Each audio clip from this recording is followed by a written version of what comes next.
Eleanor pressed the doctor's letter against her stomach with both hands and walked toward her husband's study 6 weeks along, and not a soul in the world knew but her. She'd been holding that secret for 3 days, like something fragile, like something that might finally matter to him. She was 3 steps from his door when she heard him laughing with the other men.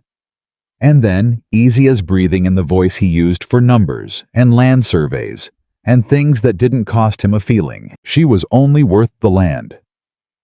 If you're new here, hit subscribe and come along for this one, and drop your city in the comments below. I want to see exactly how far Eleanor's story travels. Eleanor's fingers found the doctor's letter before her eyes were fully open that morning. She'd slept with it under her pillow, not from sentiment, but because the mahogany box on her dressing table felt too exposed, too visible, too close to a life she was no longer certain belonged to her. 3 days she'd been carrying that letter. 3 days of measuring her words at breakfast and her steps in the hallway, and the exact careful distance she kept between herself and the truth she hadn't yet decided what to do with. 6 weeks. She pressed one hand flat against her stomach beneath the coverlet. Nothing showed yet. Nothing would for some time. But she knew, and the knowing sat in her chest like a stone she hadn't figured out whether to set down or throw. She rose. Dressed without calling for help, she'd been doing that more often lately, valuing the privacy of small things. She took the letter from under the pillow, smoothed it once between her palms, and made her decision the way she made most decisions, quietly, without ceremony, alone.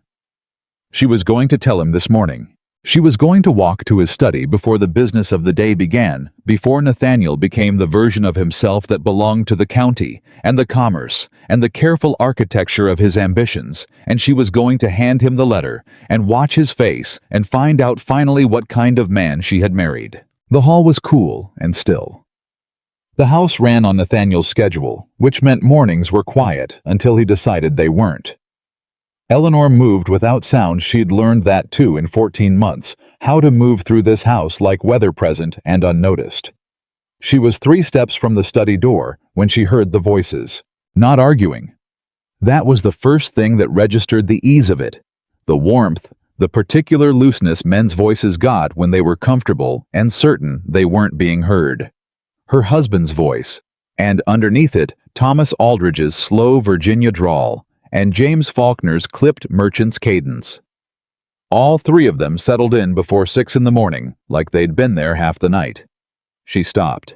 She was not a woman who listened at doors. She believed that about herself. She had always believed that. The door was not fully closed. "Eleanor's been quiet lately," Faulkner said. "She's settling in." A pause. Then a sound Eleanor needed a moment to place, because she had heard her husband laugh before at dinner parties at the club at county meetings. But she had never heard him laugh quite like this. Easy. Unguarded. Like a man with nothing to perform for. "She was quiet when I married her," Nathaniel said. "That's part of why the arrangement worked." The arrangement. Eleanor's hand tightened around the letter. "Never understood why Brooks pushed so hard for this match," Aldridge said. "Man had options. Brooks was drowning." Nathaniel's voice was flat and almost kind in its flatness, the voice of a man explaining arithmetic to someone slow. Plantation leveraged past recovery. He needed the Hawthorne name on that land before the creditors came in. I needed the river access his eastern parcel controlled. It was clean. It made sense. "And the girl?" Faulkner said. 1 beat of silence. Maybe 2. "She was only worth the land." The letter fell out of Eleanor's hand. She heard it hit the floor. A small sound, barely anything, but in that hallway. In that moment, it was the loudest thing she had ever heard. She looked down at it. The doctor's careful handwriting on the outside. Her name. Mrs. Eleanor Hawthorne. A name she had signed for 14 months first, in the tentative way of a woman learning a new signature then, with something that had almost started to feel like ownership. She picked it up. Slowly. Smoothed it. She turned around and walked back down the hall. She did not run. She did not cry. She did not make a single sound that would travel through a half-open door. Mrs. Abigail Turner was at the kitchen hearth when Eleanor came in through the back passage. 60 years old, and built like someone had made her out of Virginia oak, upright, unhurried, with eyes that had seen enough of the world's cruelties to stop being surprised by them. She looked at Eleanor once, read whatever was on her face in the space of a breath. She poured a second cup of tea and set it on the table without a word. Eleanor sat. She wrapped both hands around the cup and looked at the grain of the wood and let the silence settle for a moment. 1 moment. That was all she allowed herself. "He had Aldridge and Faulkner in before 6, she said. "I know." Mrs. Turner's voice was even. "Saw their horses when I came down." "He was laughing with them." Mrs. Turner said nothing. She sat across the table with her hands folded and her eyes on Eleanor and waited. "He told them why he married me." Eleanor set the doctor's letter on the table between them. She watched Mrs. Turner's eyes drop to it, then come back up. "Explained it. Like a business arrangement he was particularly pleased with. He said my father was drowning. He said he needed the river access. He said—" She stopped. Her jaw tightened. She released it deliberately. "He said I was only worth the land." The kitchen was quiet except for the fire. "Does he know?" Mrs. Turner asked. Her eyes hadn't left Eleanor's face. "No." "Were you going to tell him this morning?" "Yes." Mrs. Turner breathed in slowly through her nose. Outside, a bird called once and fell silent like it had thought better of it. "Child," she said quietly, "don't." Eleanor's voice came out steadier than she expected. "Don't be kind to me right now, Abigail. If you're kind to me right now, I won't be able to think, and I need to think." Mrs. Turner pressed her lips together, nodded once. "All right," she said. "Think then." Eleanor looked down at the letter, at her name on the outside, at the fold lines where she'd pressed it, and repressed it for 3 days, carrying hope around like something that might hatch if she kept it warm enough. "I need to know what my father signed," she said, "before he died. Every document, every deed transfer, every agreement that touched the eastern parcel or the river access. I need to see the actual marriage contract, not the summary Jonathan Pierce gave me before the wedding. The original with every clause and condition." Mrs. Turner was quiet for a moment. "That's not a small undertaking." "No. If Nathaniel notices you looking, he won't." Eleanor picked up the letter and folded it back into her pocket. "He has never once looked at me closely enough to notice what I'm doing. I understood this morning that I've been treating that as a humiliation." She stood, smoothed her dress, lifted her chin the way she'd learned to do when she needed her face to carry something her heart wasn't ready for. "I think it might be an advantage." Mrs. Turner looked at her for a long moment. Something moved in the old woman's eyes. Not quite a smile.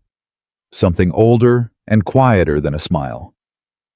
"Your father used to say that," she said, "about you, that the ones who underestimate a careful woman always regret it."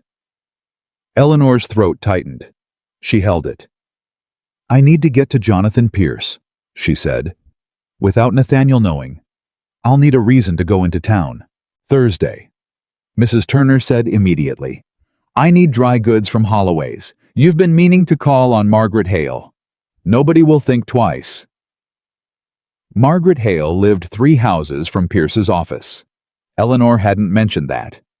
She looked at Mrs. Turner, who looked back at her with the expression of a woman who had been thinking several moves ahead for 60 years and saw no reason to apologize for it.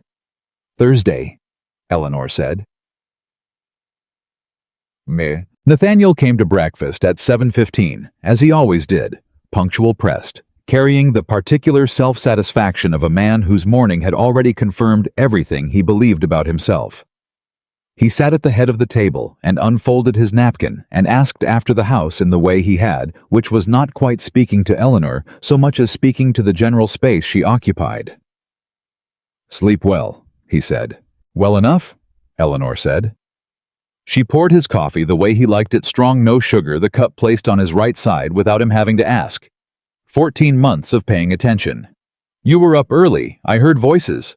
He glanced at her. Business. Of course. She took a piece of bread and buttered it with great care. Thomas Aldridge and James Faulkner. I recognize their horses in the yard. The Hopewell Junction negotiations, I expect. The glance sharpened into something more deliberate. A reassessment. Eleanor kept her eyes on her plate and her expression pleasantly mild and let him do his reassessing. You shouldn't trouble yourself with commerce, Nathaniel said. I don't? She looked up and gave him the small, easy smile she'd been perfecting since the 3rd month of their marriage. I only notice things. It's a habit. My father always said I had my mother's eye for detail. She tilted her head slightly. Are the negotiations going well? A pause. He was deciding whether she was asking out of genuine interest or something else. She watched the calculation run behind his eyes, quick, thorough the way he calculated everything, and then he decided on genuine interest, because that was the version of his wife he had built for himself, and he was comfortable in it, and saw no reason to revise it. Well enough, he said, and returned to his breakfast. Eleanor ate. She listened to him outline the morning's agenda, 2 tenant farmers coming at 9, correspondents to send before noon, a ride out to the eastern fields in the afternoon. She asked appropriate questions. She laughed at the right moments. She refilled his coffee once without being asked. Underneath the table, both her hands were pressed flat against her thighs. She was only worth the land. She thought about the letter in her pocket. She thought about the child who didn't know yet what world it was being born into. She thought about her father signing papers in a room she hadn't been permitted to enter, sick and frightened and trying in his careful way to protect her. She thought about all the things she did not yet know. I thought I'd call on Margaret Hale Thursday, she said when there was a natural pause. We haven't spoken since April, and Mrs. Turner needs dry goods from Holloway's. Nathaniel looked up, considered. The consideration lasted approximately 3 seconds, which was how long it took him to determine that a social call and a household errand posed no threat to anything he cared about. Fine, he said. Take Jenkins and the small carriage. Thank you, Eleanor said. She drank her coffee. Jacques. She spent the 2 days before Thursday being extraordinarily deliberately ordinary. She managed the household accounts, something Nathaniel had surrendered to her in the 2nd month of marriage, not from trust, but from disinterest, numbers below a certain scale, boring him. She wrote 3 letters, mended a hem, spent an afternoon in the garden, cutting back the roses that had grown ragged in the summer heat. She attended dinner each night, composed and pleasant and curious about his day, in exactly the measure he found appropriate. She did not go near his study. She did not ask questions. She did not do anything that might cause a man who thought he understood her completely to look at her differently. At night, she lay awake and made lists in her head. What she knew her father had been in debt. Nathaniel had provided the Hawthorne name as a shield against creditors. The eastern parcel, her mother's family's land, 2 miles of James River frontage, was the prize at the center of it all. The marriage had been a transaction. She had been the instrument of the transaction. What she didn't know the exact terms. What had been legally transferred and what hadn't. Whether her father in his careful way had left anything protected. Whether there was any ground beneath her feet that was actually hers. She pressed her hand against her stomach in the dark and listened to the house settle around her. Careful men leave careful records. Pierce had said that at her father's funeral. She'd been grieving and had let it pass through her like so many things people say at funerals, warmly meant and soon forgotten. But Pierce was not a man who wasted words. He never had been. 20 years as her father's attorney, and every sentence he'd ever spoken to Eleanor had meant exactly what it said, and sometimes a little more. She turned it over in her mind like a key she hadn't yet found the lock for. Thursday could not come fast enough. Chemnibig. It came clear and hot, the river thick with summer haze. Eleanor dressed plainly, told Mrs. Turner she'd be back by mid-afternoon, and rode into town in the small carriage with Jenkins up front, and a basket of letters for the post office as cover. Margaret Hale received her with the uncomplicated warmth of a woman who understood that not every visit required a stated reason. They sat for 20 minutes and talked about the garden, and whether the summer would break early, and the new minister at First Presbyterian, who nobody seemed to know quite what to make of yet, and then Eleanor said she had a small errand nearby and would return within the hour. She walked 3 houses down. Jonathan Pierce answered his own door clerk out for the morning, apparently, and when he saw Eleanor standing on his front step alone in the middle of a Tuesday, something happened to his face that she hadn't expected. He exhaled. The long, careful exhale of a man who has been holding something in for a very long time. "Eleanor," he said. "Mr. Pierce?" She met his eyes. "I need to see the original marriage contract, every clause, and every document my father signed in the 18 months before he died that touched the eastern parcel or the river rights." He stepped back, let her in, closed the door behind her. His office smelled of old paper and candle wax, and the particular stillness of rooms where serious things got decided. He gestured to the chair across from his desk. She sat. He sat across from her and folded his hands and looked at her with the expression of a man choosing his next words like he was stepping stones across moving water. "What happened?" he said.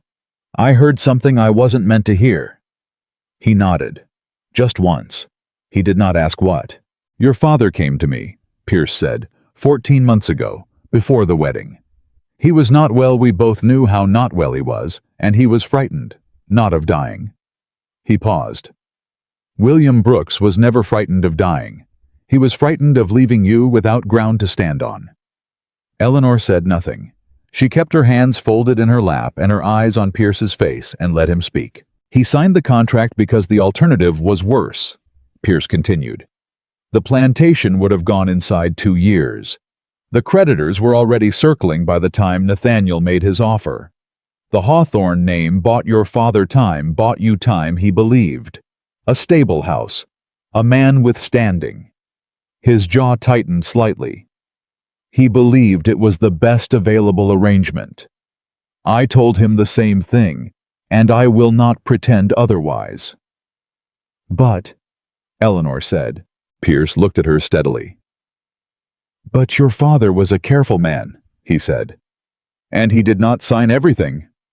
The air in the room changed. "The eastern parcel," Eleanor said. Her voice came out very quiet. "Your mother's family held that land before your father." Pierce's voice was even and deliberate, the voice of a man who had rehearsed this, who had been waiting for the right moment to say it out loud. "The original deed was in your grandmother's name, transferred to your mother at her marriage, held in maternal trust for her female heirs."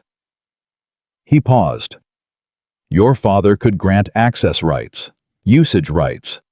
He could allow Nathaniel to believe that the river access came with the marriage.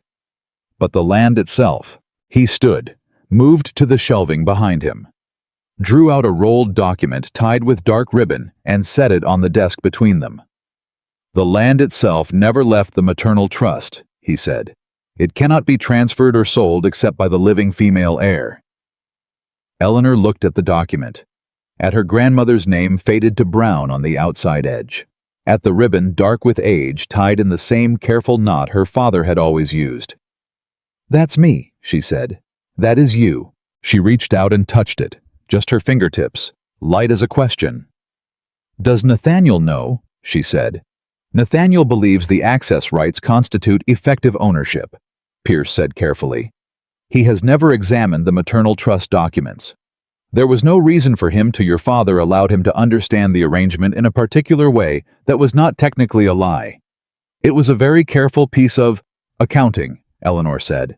Pierce's expression shifted. Not quite a smile. The acknowledgement of one. "Your father's word exactly the day he said it to me."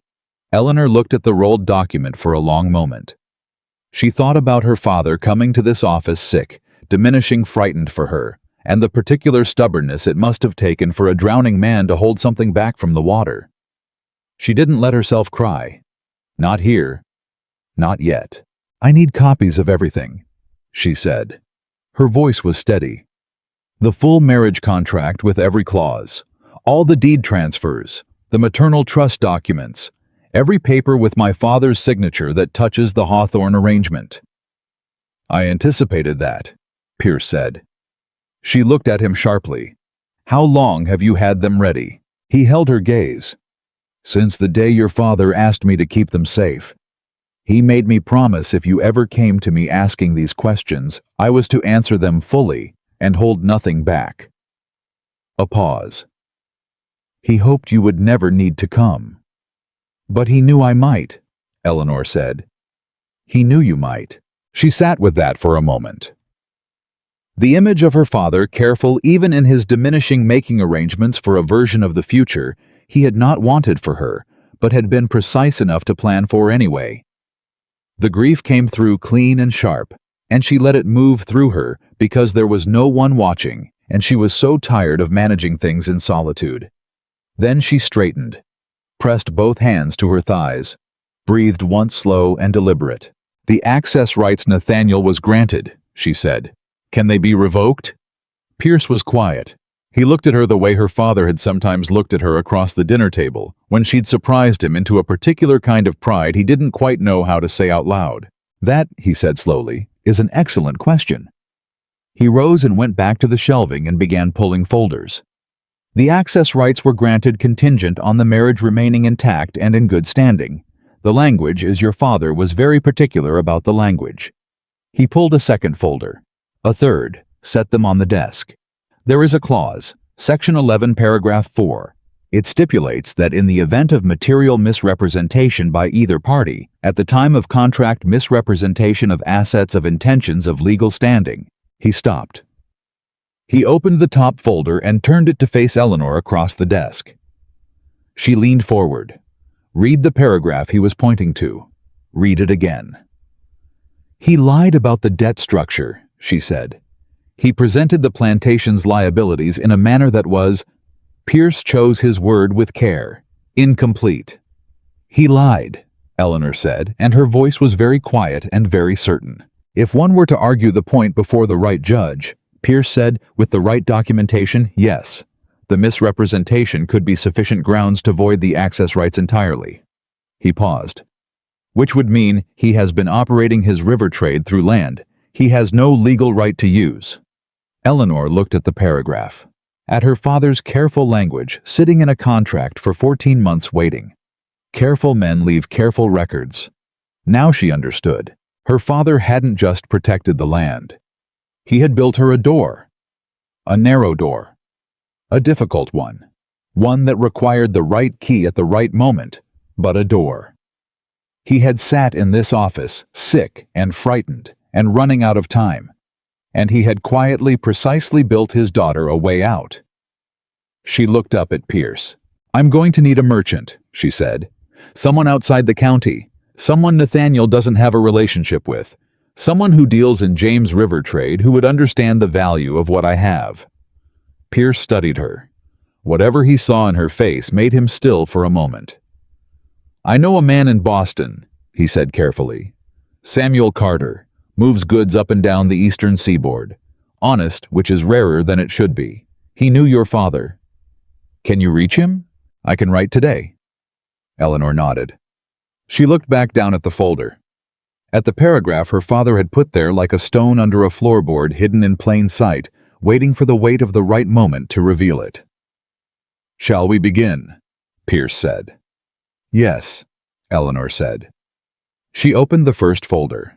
And in the margin of the very first page in her father's handwriting, faint as a whisper in the same pencil he'd always used for notes, he meant only for himself, were 4 words she had never seen before. For Eleanor. Be brave. Her hand went still on the paper. The summer heat pressed against the windows of Pierce's narrow office. Outside, the James River moved through the county like it had moved through 100 years of this land's history, slow and brown and indifferent to the ambitions of the men who'd built their fortunes on its banks. Her father had known. He had known, and he had been careful, and he had loved her in the only language a man like William Brooks had not in words spoken aloud, not in embraces freely given, but in clauses and contingencies, and a penciled note in the margin of a legal document left like a lantern at the end of a very long dark hallway. For Eleanor. Be brave. She pressed her lips together. Breathed. Picked up the page and kept reading. The folders Pierce set before her that Thursday afternoon told a story her father had never once spoken aloud. Eleanor read for 2 hours straight, barely moving, barely blinking. Pierce sat across from her and said nothing unless she asked, and she asked precisely and rarely, and when she did, her questions were so specific that he looked at her each time with that same quiet expression, the one that looked like her father's pride wearing a borrowed face. The marriage contract ran to 31 pages. She had seen 12 of them before the wedding. A summary, a careful selective 12 pages that covered the broad terms, the Hawthorne name attached to the Brooks plantation, the financial security, the social standing, and omitted, among other things, Section 11, paragraph 4 and 6 other clauses that her father's hand had shaped with the kind of deliberateness that did not happen by accident. He wrote these himself, she said on the third clause. It wasn't a question. He drafted the language and I formalized it, Pierce said. He was very particular, sent me back 3 times on Section 11 alone. He was sick by then. He was very sick by then. He came in on a Wednesday. Mrs. Pierce made him sit by the fire. He was that pale, and he spent 4 hours on the language of that paragraph. Pierce paused. He said he only needed it to hold for long enough. Eleanor looked up. Long enough for what? Pierce met her eyes. Long enough for you to find it. She looked back down at the page. Her father's logic unfurled in her chest like a map she'd been carrying folded too small to read. He hadn't expected her to come looking on her own. He'd expected something to happen, something that would send her here to this office, to this man. And he had built the road accordingly, stone by careful stone in the margins of a legal document. A man like Nathaniel Hawthorne would never think to examine closely, because men like Nathaniel Hawthorne did not look closely at things they believed they already owned, including their wives. She turned to the deed transfers. There were 11 of them. 9 were exactly what she'd expected parcels sold or signed over in the years before her father's health declined the gradual quiet dismantling of an estate that had once been considerable. She moved through them quickly, noting dates and values, building the arithmetic in her head, the way she'd learned at her father's desk when she was 12 years old, and he'd decided his daughter was old enough to understand where the family's money went. The 10th deed stopped her cold. This one, she said. She turned the page to face Pierce. The mill property on the North Creek. This transferred 8 months before the wedding. Yes. To a man named Harlan Briggs. Yes. I don't know that name. Pierce was quiet for a moment. Harlan Briggs is a land agent. He operates out of Fredericksburg. He manages acquisitions on behalf of clients who prefer not to have their names attached to early-stage purchases. Eleanor looked at him. He was buying for Nathaniel. I believe so. I cannot prove it. The paperwork is clean. Briggs is careful, but yes. I believe the mill property was acquired on Nathaniel's behalf 8 months before your father ever agreed to the marriage contract. The room went very still. He was already moving on the land, Eleanor said slowly, before my father approached him, before the wedding was even discussed. Or, Pierce said carefully, before your father knew it was being discussed. She sat back. Let that land. Nathaniel had not come to the marriage as a rescuer. He had come as a buyer had been buying quietly piece by piece, acquiring position around the Brooks estate, the way a man places his hands around something before he tightens his grip. Her father's financial distress had not been a problem Nathaniel had solved. It had been a door he had been patient enough to wait for. He engineered it, she said. I cannot say that with certainty. I can. Her voice was flat, not angry, not yet, or not in the way that showed. More the flatness of a woman setting something down so she can pick up something heavier. He positioned himself, waited for my father to run out of options, then offered himself as the only one. She paused. And my father? My father was sick and frightened, and he thought he was protecting me. He was doing his best with what he had, Pierce said quietly. I know. She looked back down at the page. That's what makes it worse. She turned to the 11th deed and stopped. The 11th transfer was dated 3 days before her father's death. She hadn't known there was one this late. Nothing in the estate summary had mentioned it. She leaned forward and read it twice, and then a third time, and then she set her finger on the bottom of the page where the signatures ran and looked at Pierce. "This is my mother's maiden name," she said. "Yes." "Adelaide Morrow Brooks." Eleanor's voice was very careful. "This is a transfer from the maternal trust." "A partial transfer," Pierce said. 40 acres on the north boundary of the eastern parcel. It was executed 3 days before your father died, witnessed by 2 men I know to be trustworthy, and—" He paused. "It was transferred to you, directly to you, Eleanor, not to the household, not to the marriage, to Eleanor Adelaide Brooks." She stared at the document. "He used my middle name," she said. "Your mother's name," Pierce said, "which is the name on record with the maternal trust, which is the name that carries legal standing in a transfer of maternal trust property." He folded his hands on the desk. "Your father did not have the authority to transfer the full eastern parcel, but the 40 acres on the north boundary, the section that includes the highest ground above the river, the section that controls access to the main channel that he could transfer. And he did, 3 days before the end." Eleanor's hands were completely still on the page. The 40 acres her father had transferred were not the largest piece of the eastern parcel, but they were the piece without which the rest of the river access was effectively useless. You could own the riverbank for a mile in either direction, but if you didn't control the high ground above the main channel, the natural bottleneck, the place where every barge had to pass, you didn't control the river. You controlled a view of it. Her father had known this. He had known this the way he'd known every inch of that land since he was a boy.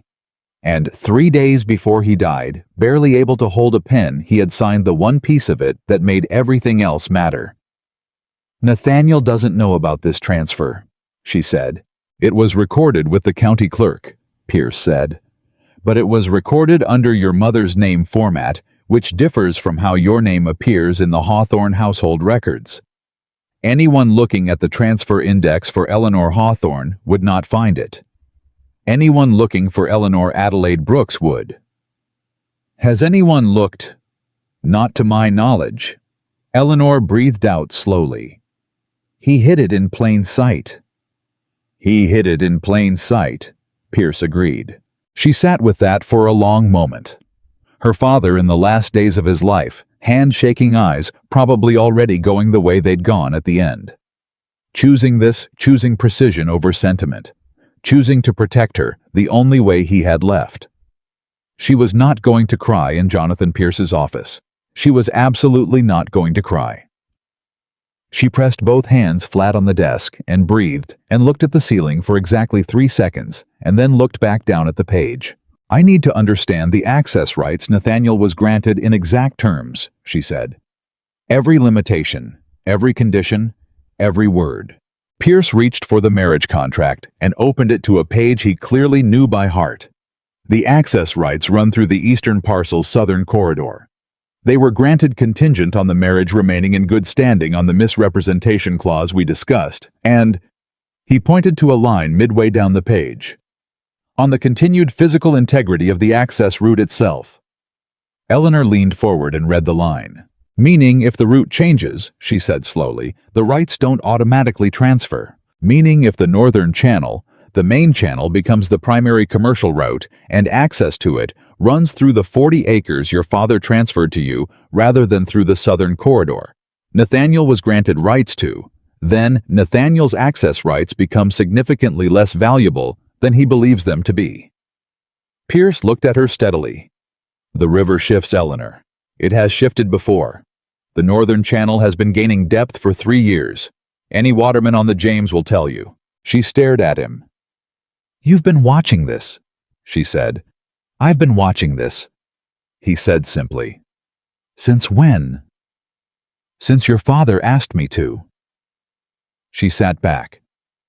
The full shape of it was assembling in her mind now, piece by piece, the way the account books used to assemble when she and her father went over them at the end of each quarter, the individual numbers becoming a picture, the picture becoming a truth that was either manageable or devastating, depending on who was reading it.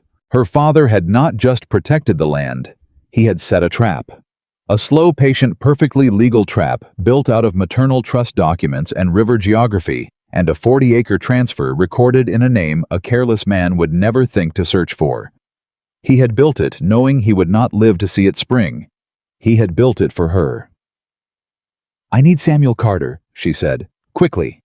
"I'll write today," Pierce said. Carter moves fast when he sees opportunity. If the Northern Channel is gaining depth the way I believe it is, he'll understand the commercial value immediately. He paused. He'll also understand the legal situation. He's done business in enough counties to know how these arrangements work. How long? 2 weeks for a letter to reach him in Boston. Another week for a response if he moves promptly. 3 weeks. Eleanor turned that over. 3 weeks of dinners and pleasantries and careful ordinary days, while Nathaniel ate at the head of his table and believed he understood everything he owned. She could do 3 weeks. She had done 14 months. "One more thing," she said. "The misrepresentation clause. Section 11, paragraph 4. The debt structure." Nathaniel presented at the time of the contract. How hard would it be to prove he understated the plantation's liabilities? Pierce opened a different folder, slid a page across the desk. "Your father kept his own records," he said. "Separate from the ones presented to Nathaniel's attorneys. The discrepancy between what Nathaniel's side was shown and what the actual liability structure looked like." He tapped the page. "It's not subtle." Eleanor looked at the numbers. She looked at them for a long time. "He would have known my father was more desperate than he let on," she said. "He understated the liabilities to make the deal look cleaner, more balanced, less like a predator buying a drowning man's daughter." "That would be one way to characterize it," Pierce said. "That's the accurate way," Eleanor said. She closed the folder, stacked the pages neatly the way her father had always taught her, edges aligned most important on top, and looked across the desk at Jonathan Pierce, who had kept faith with a dying man's careful plans for over a year, who had sat in this office waiting for her to come through his door, who had exhaled when he saw her standing on his front step like a man finally setting down a weight he'd been carrying too long. "Thank you," she said, "for keeping all of this." "Your father was my friend for 20 years, Pierce said simply. "There was never any question."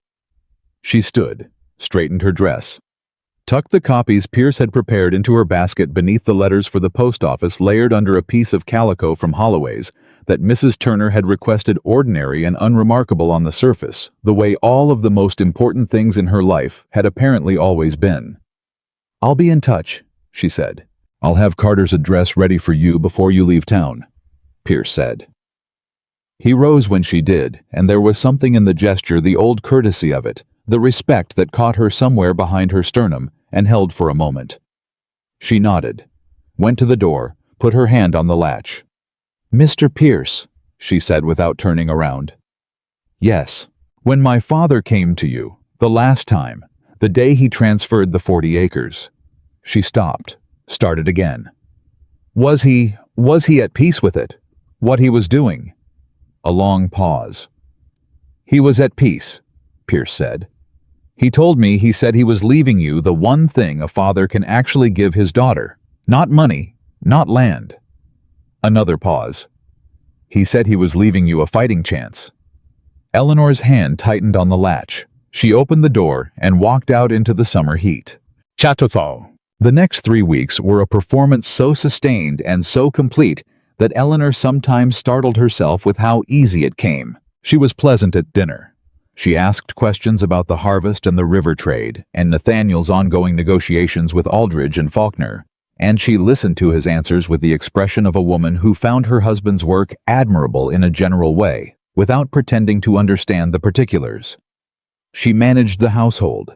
She wrote letters.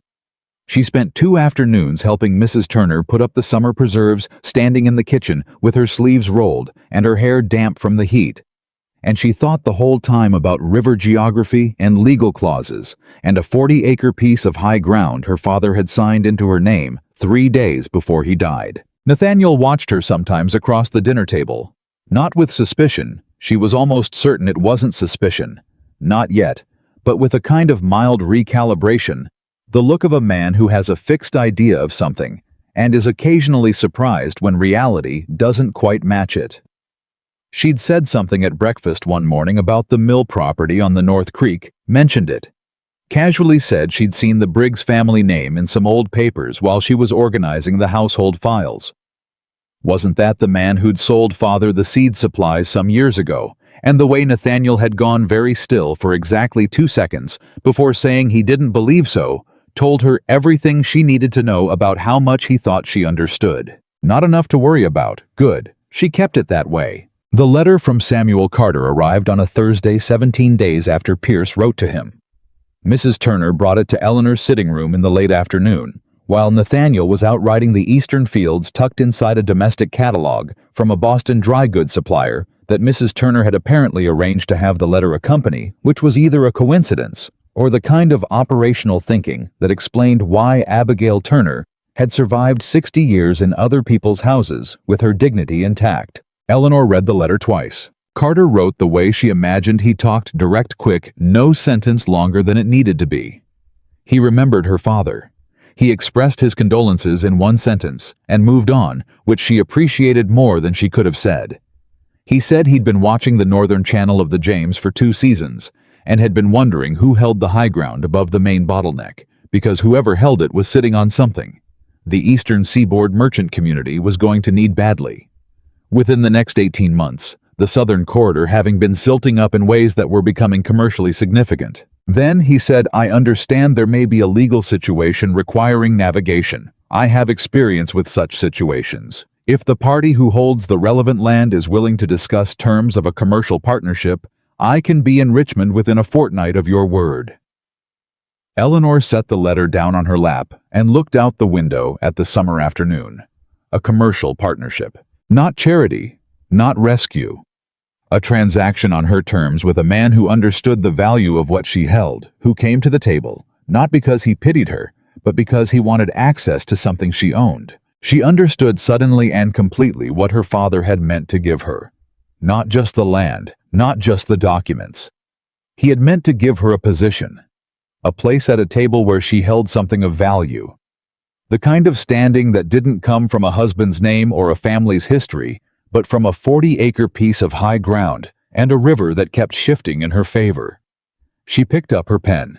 She wrote to Carter that evening in her own room, while Nathaniel sat in his study, going over the same river trade documents that were about to become significantly less useful than he believed. She wrote carefully and specifically what she held, what Pierce had confirmed about the legal standing, what she understood about the access rights and their conditions. She did not tell him about the pregnancy. That was not his business, and it was not a card she intended to play for anyone else's benefit. She sealed the letter herself, gave it to Mrs. Turner before breakfast. Margaret Hale's maid is going to town tomorrow, Mrs. Turner said, taking the letter without looking at it. She's reliable. How do you know Margaret Hale's maid? Mrs. Turner looked at her with the patient expression of a woman who had been operating networks of reliable people for 40 years and saw no reason to explain them. I'll see it goes, she said. Eleanor let it go. Carter's second letter arrived in 11 days. He was coming. He would be in Richmond on the 14th of August. He proposed to meet with Eleanor and Pierce together if Pierce was willing to go over the commercial particulars and discuss what a formal partnership arrangement might look like. He said he had already spoken quietly with 2 other Boston merchants who had James River interests, and that the appetite for what she held was, in his understated merchant's language, considerable. Eleanor read this letter standing up. She read it once quickly, then folded it and put it in the mahogany box and sat down on the edge of her bed and pressed both hands flat against her thighs and breathed. This was real. It had been real since Pierce's office, she knew that, but there was a difference between something being legally true and something being in motion. This was in motion. There was a man on a road from Boston who understood exactly what she was building and was coming to help her build it. She pressed her hand against her stomach. I know, she said quietly to no one, and to the only one. I know. She stood up, smoothed her dress, went downstairs to manage the dinner arrangements because Nathaniel had 3 business associates coming on Friday, and the kitchen needed to know by tomorrow morning how many would be staying. She passed his study on the way down. The door was closed. She could hear him inside talking one voice, probably dictating a letter to his clerk. She did not stop. She did not slow down. She walked past his door like a woman with somewhere to be. Joe. The 14th of August fell on a Wednesday, which was convenient because Nathaniel had his standing meeting with the County Agricultural Committee every second Wednesday of the month and was reliably gone from 8 in the morning until well past 3 in the afternoon. Eleanor told Mrs. Turner she was going to town for fabric. She took the small carriage. She brought the basket with the post office letters. Pierce was waiting for her at his office.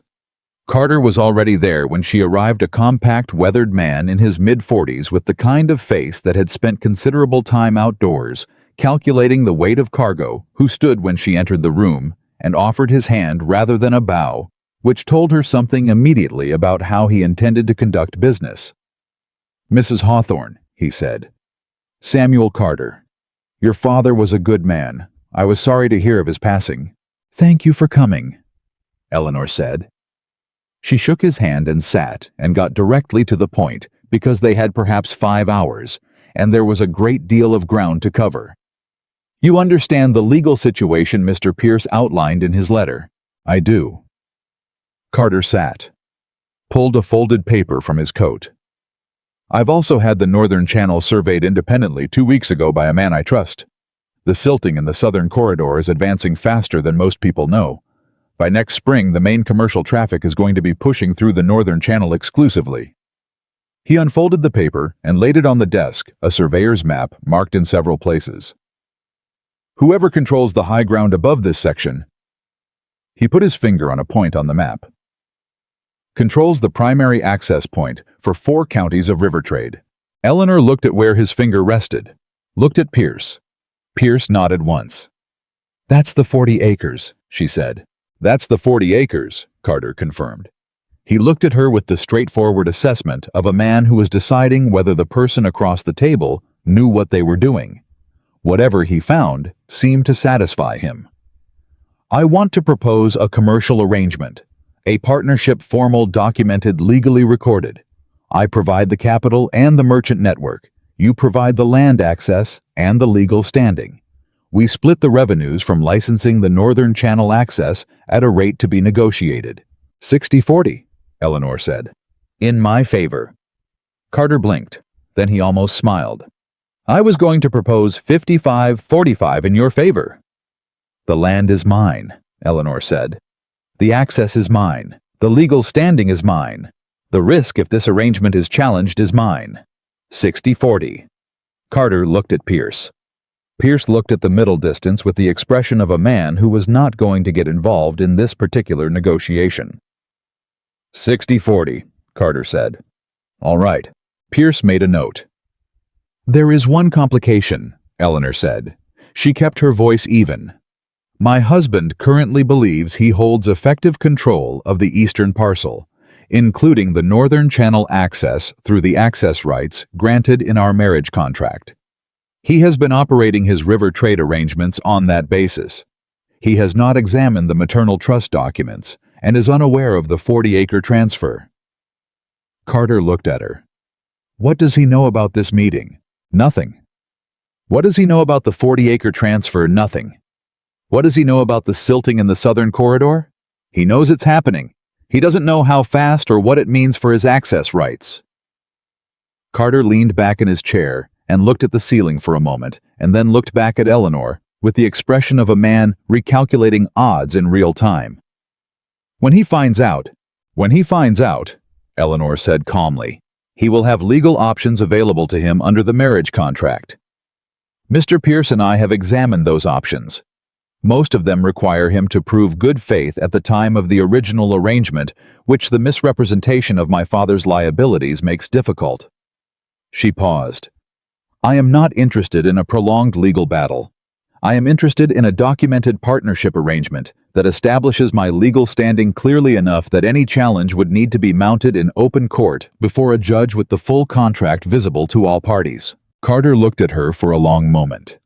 You want it on the record before he knows it exists, he said. I want it on the record, Eleanor said, before it needs to be. Another pause.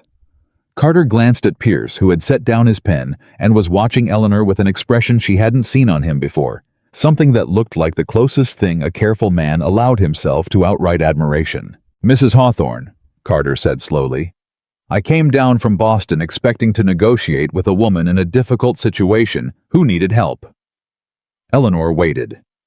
I may have miscalculated the situation somewhat, he said. Yes, Eleanor said pleasantly. Most people do. They worked for 3 hours.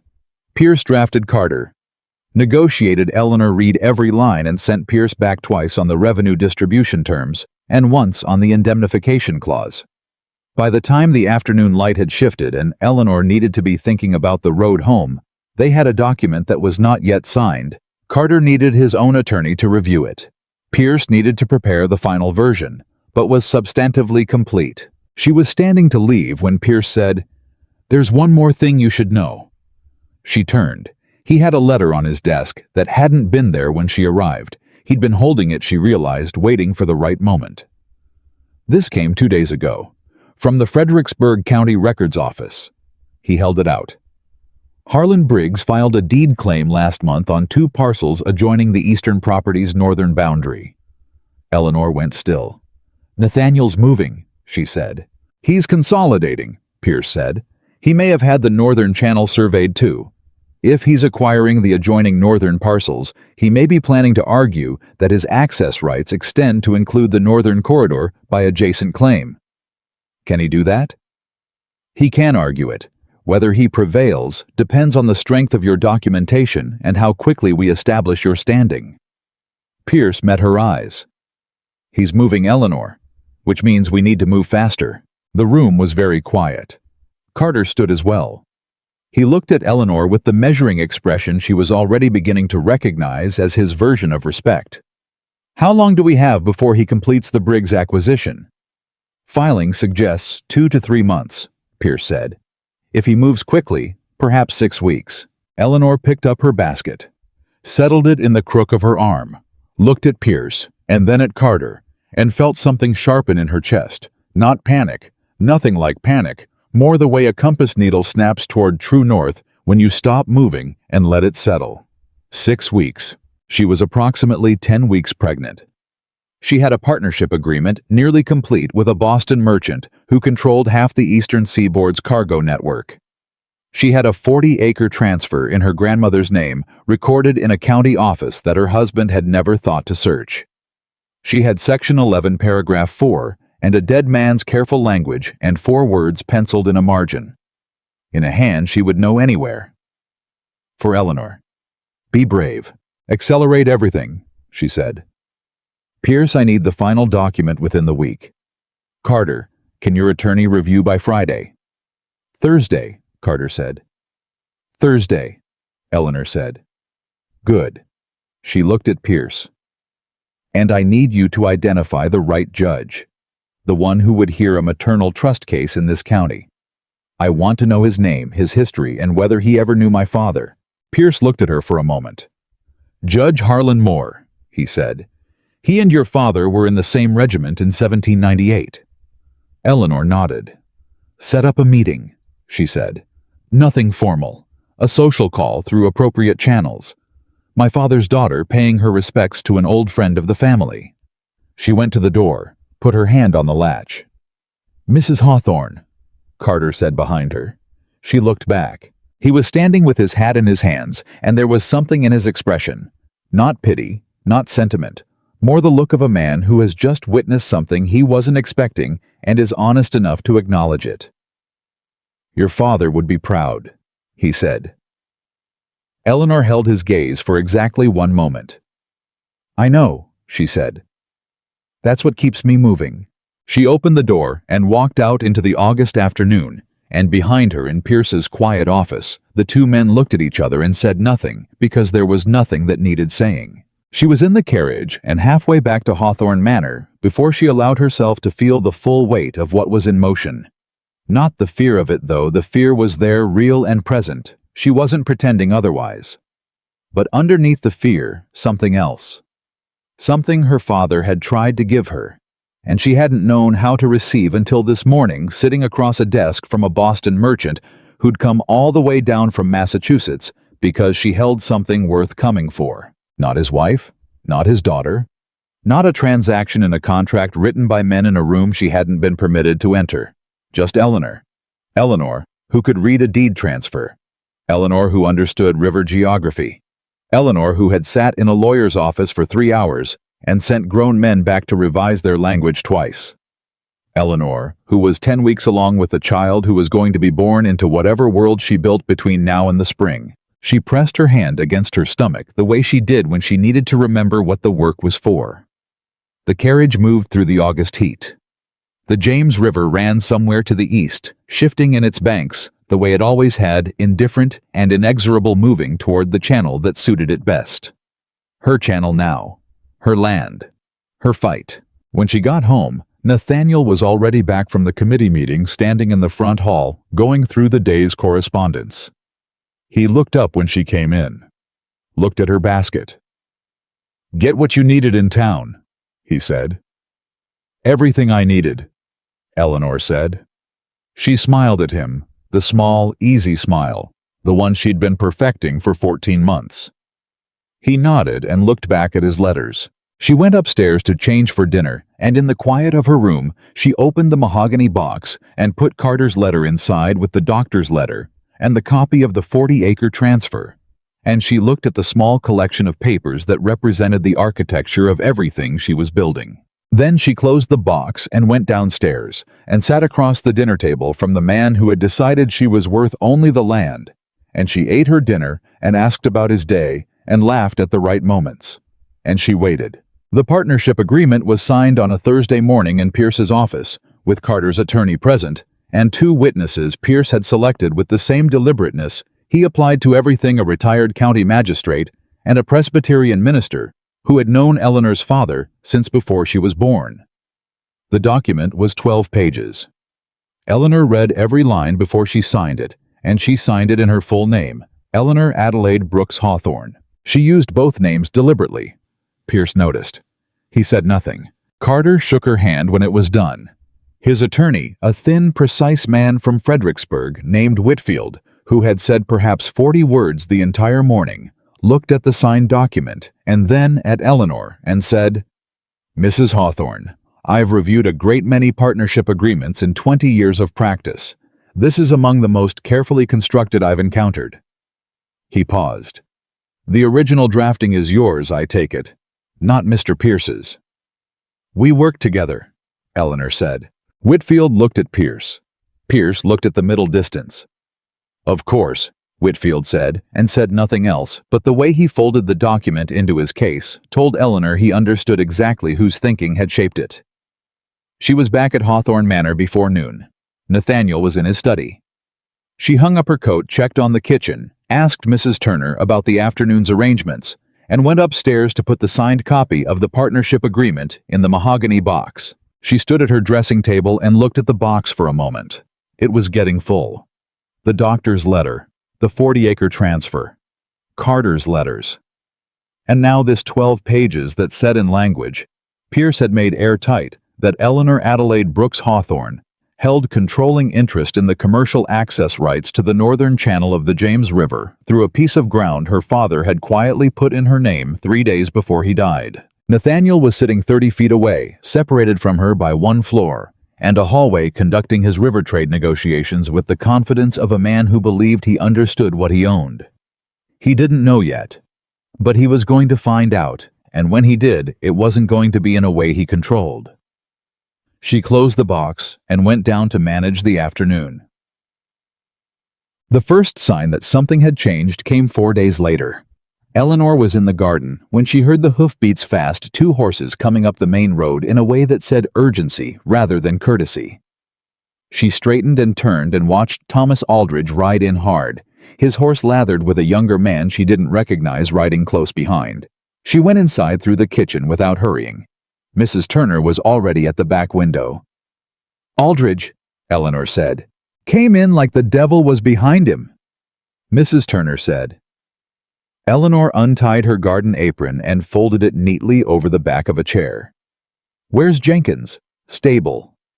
"Keep him there." She smoothed her dress. "Whatever is happening in that study, I want to know the minute Aldridge leaves. Not the version Nathaniel chooses to tell me. The actual version." Mrs. Turner looked at her steadily.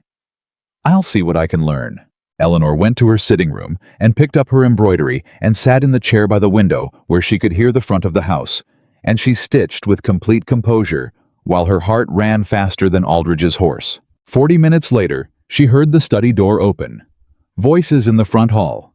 Nathaniel's controlled, and Aldridge's, which was not. She couldn't make out words, but she could hear the shape of the conversation, and the shape was not good. For Nathaniel. For someone. The front door closed. Hoofbeats leaving fast again. Silence. Then footsteps on the stairs. Coming up slowly, which was not how Nathaniel usually climbed stairs. He climbed stairs the way he did everything with purpose and economy. These footsteps were measured in a different way. The way of a man thinking hard about something with every step. He knocked on her sitting room door.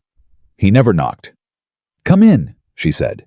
She kept the embroidery in her hands. He opened the door and stood in the frame and looked at her with an expression she had never seen on him before. Not anger, she'd seen his anger. It was cold and flat and operated well below the surface.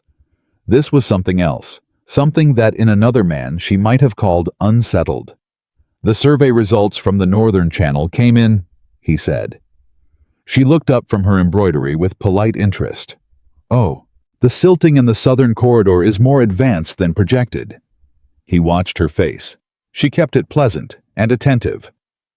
"It changes the commercial value of the access arrangements considerably." "I'm sorry to hear that," she said. "Does it affect your negotiations with Faulkner?" A pause. "It may affect several things." "I'm sure you'll sort it out," Eleanor said, and looked back down at her embroidery. Another pause longer. She could feel him looking at her. She kept her eyes on her work and her needle moving in its steady rhythm and gave him nothing to read. "You went to town Thursday," he said. "For fabric, yes. And I called on Margaret Hale." "Did you stop anywhere else?" She looked up, kept her expression mild and slightly puzzled, the expression of a woman trying to remember a routine errand. "I sent the household letters from the post office. I think that was all." She tilted her head. "Was there something you needed from town I could have brought it?" He looked at her for 3 more seconds. She counted them. "No," he said. "It's nothing." He left. She heard his footsteps go back down the stairs. She heard the study door close. She set down the embroidery and pressed both hands flat on her thighs and breathed. He knew the channel was shifting. He didn't know yet what that meant for the land. But he was starting to look, and a man who started looking with Nathaniel Hawthorne's resources and instincts would find things eventually. They needed to move.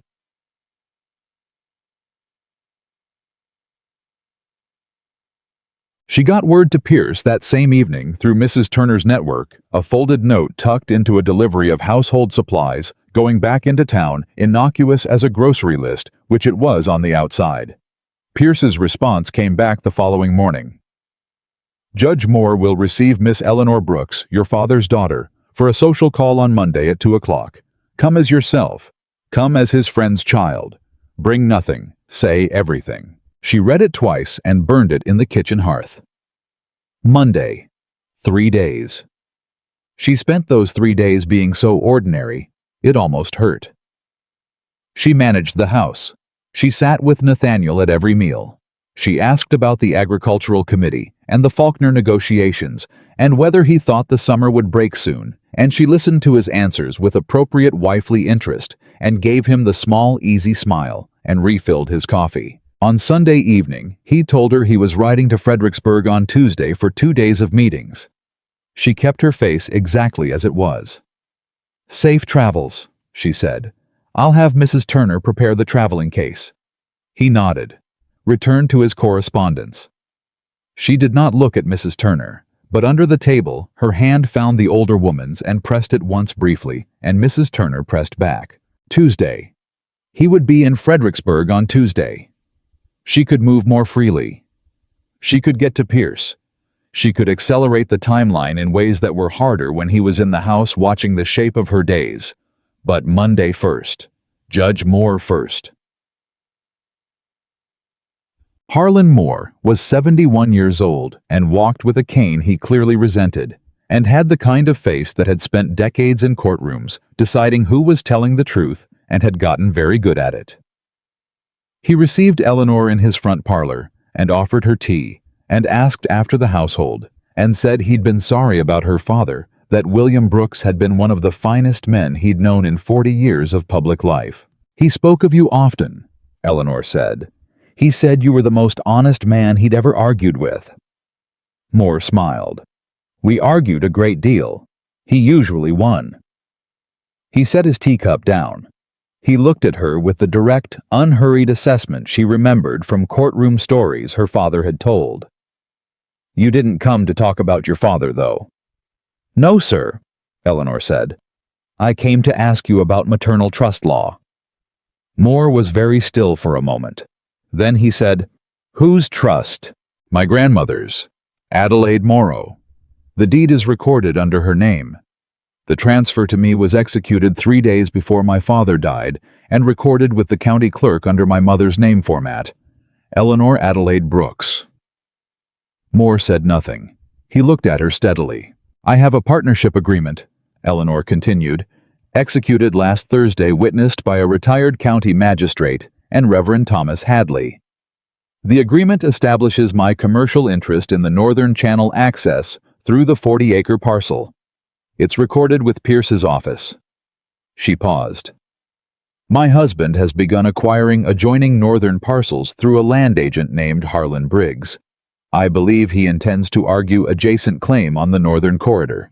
"He'd lose that argument," Moore said flatly. "I know," Eleanor said, "but the argument itself could be costly and prolonged and public in ways that might not serve anyone's interests well." Moore looked at her for a long moment. Outside his window, something moved, a cart passing the sound of a horse, and neither of them acknowledged it. "What is it you're asking me, Mrs. Hawthorne?" he said.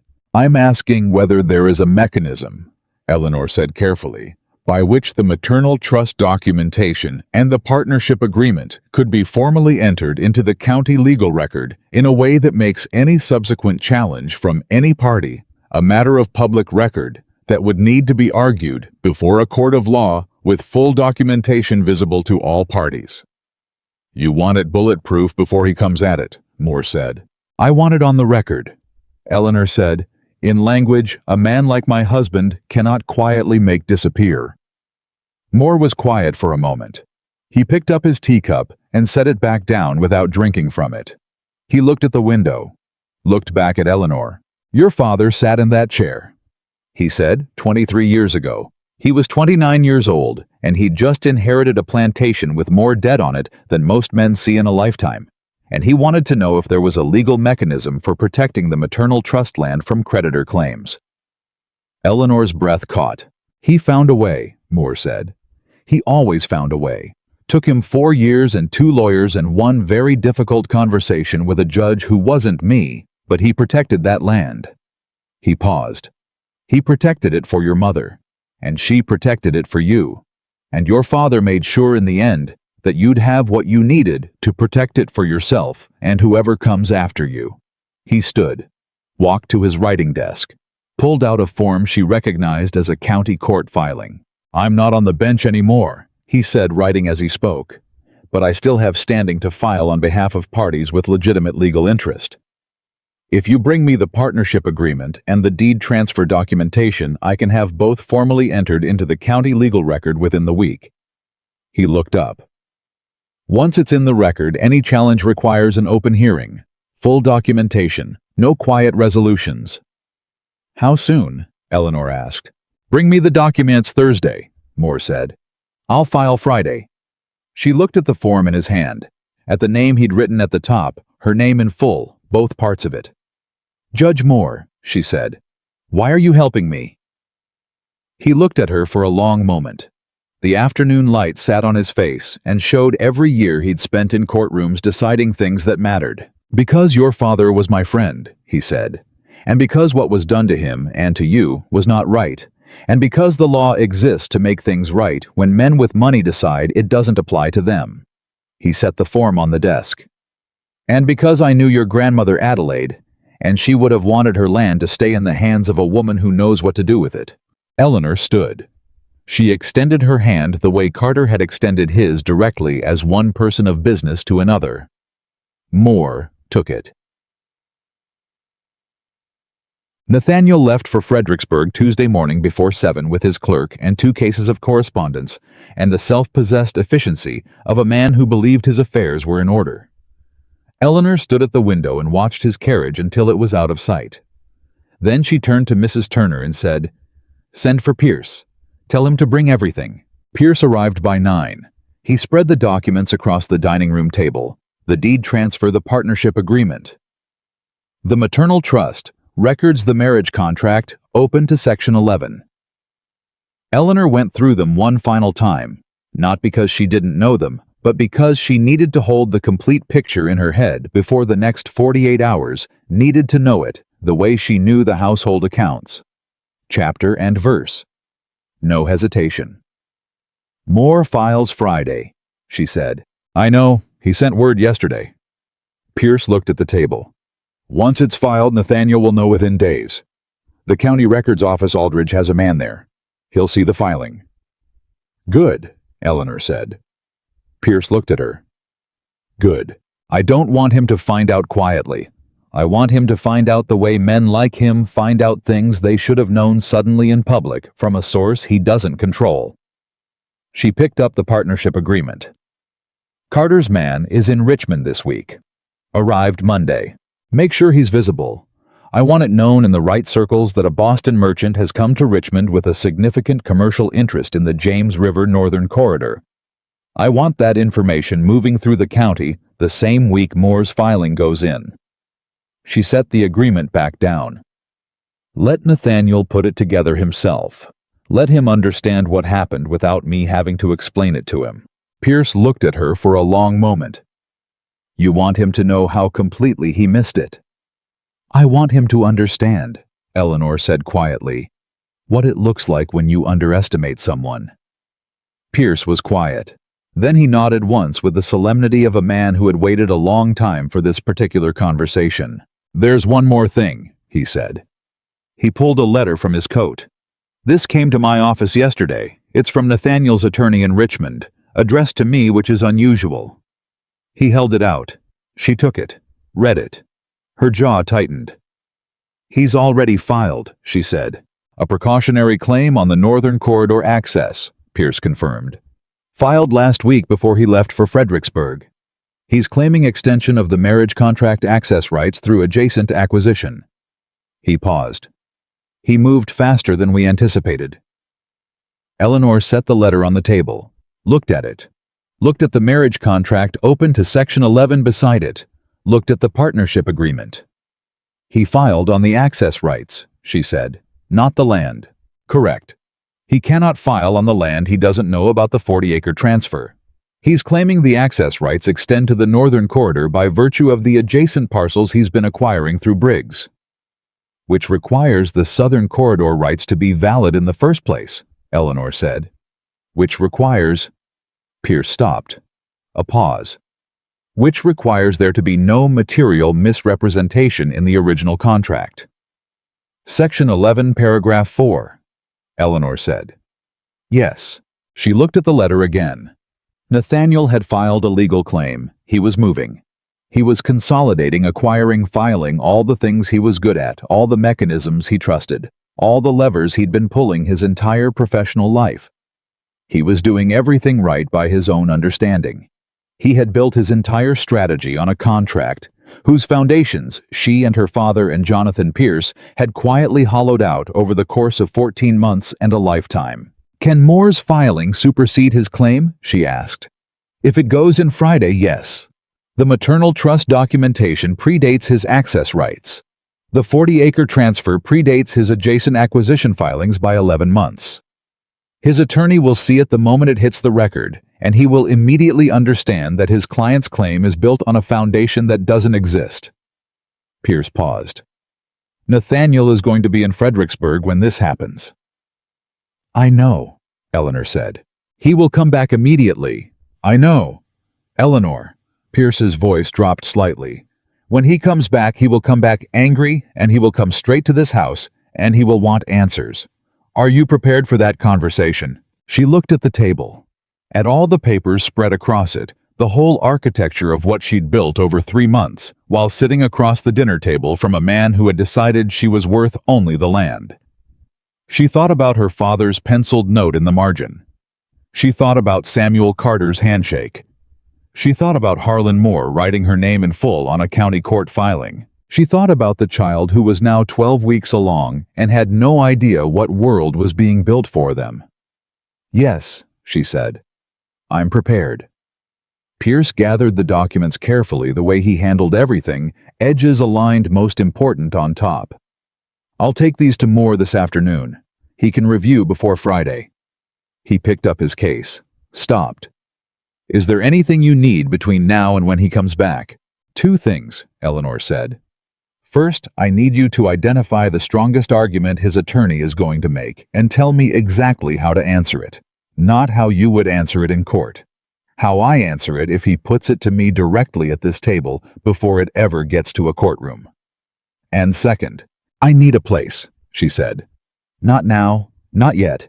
But I need to know there is a place outside this county, outside his reach where I can go when this is finished. With the child. With what I'm owed under the maternal trust." She met Pierce's eyes. "I'm not running. I'm not running from anything. But I need to know the door exists before I walk through it on my terms." Pierce looked at her for a long moment. Something moved across his face that he didn't try to manage. "Your mother's family has property in Albemarle County," he said. 40 miles west. Small house, 60 acres. It's been in the maternal trust since your grandmother's time. It was never part of any arrangement with Nathaniel." He paused. "I have the deed." Eleanor nodded. "Keep it safe," she said. Moore's filing went in on Friday at 9 in the morning. By Friday afternoon, Eleanor knew the county records office had processed it because Mrs. Turner's reliable network reached further than Eleanor had fully appreciated, and the woman who brought the kitchen delivery on Friday afternoons had a brother-in-law who worked in the records office and who had noticed the filing with some interest given the names involved. By Friday evening, Nathaniel's Richmond attorney had almost certainly seen it. Eleanor sat at the dinner table alone that night. Nathaniel still in Fredericksburg, not due back until Wednesday, and ate quietly and thought about the shape of the next 5 days. The partnership agreement was on the record. The maternal trust documentation was on the record. Moore's filing was clean and airtight. Pierce had confirmed it that afternoon. Carter's man was visible in Richmond. The story was moving through the right circles. Nathaniel was going to hear it from Aldridge before he heard it from his attorney. She knew this the way she knew how he took his coffee, the way she knew all the small operational details of a man she'd spent 14 months studying while he looked past her. She finished her dinner, thanked Mrs. Turner, went upstairs. She took the doctor's letter out of the mahogany box and held it for a moment. 12 weeks now. 12 weeks of working and planning and sitting across the dinner table from a man who had decided she was a transaction. And all that time this was happening too, this quiet, insistent fact, this person becoming. She was going to tell them when he got back. Not as a negotiation, not as a weapon. She'd thought about this carefully, and she'd decided the child was not a card to be played. The child was the reason the fight mattered, but the fight itself had to be won on its own terms, on the merits of what her father had built for her, and what she'd built on top of it. The child came after. The child came into whatever world she'd finished building. She put the letter back, closed the box. She was almost asleep when she heard the hoofbeats. Fast. Multiple horses. Coming up the main road well past 10 o'clock, which was not a visiting hour and was not a commercial hour and meant only one thing. She sat up. Listened. The front door. Nathaniel's voice short-clipped the voice he used when something had gone wrong, and he was working to contain it. Another voice she recognized after a moment, Aldridge, and a third she didn't know. She dressed quickly in the dark by feel. She was not going to be found in her nightgown for this conversation. She came to the top of the stairs and looked down into the front hall.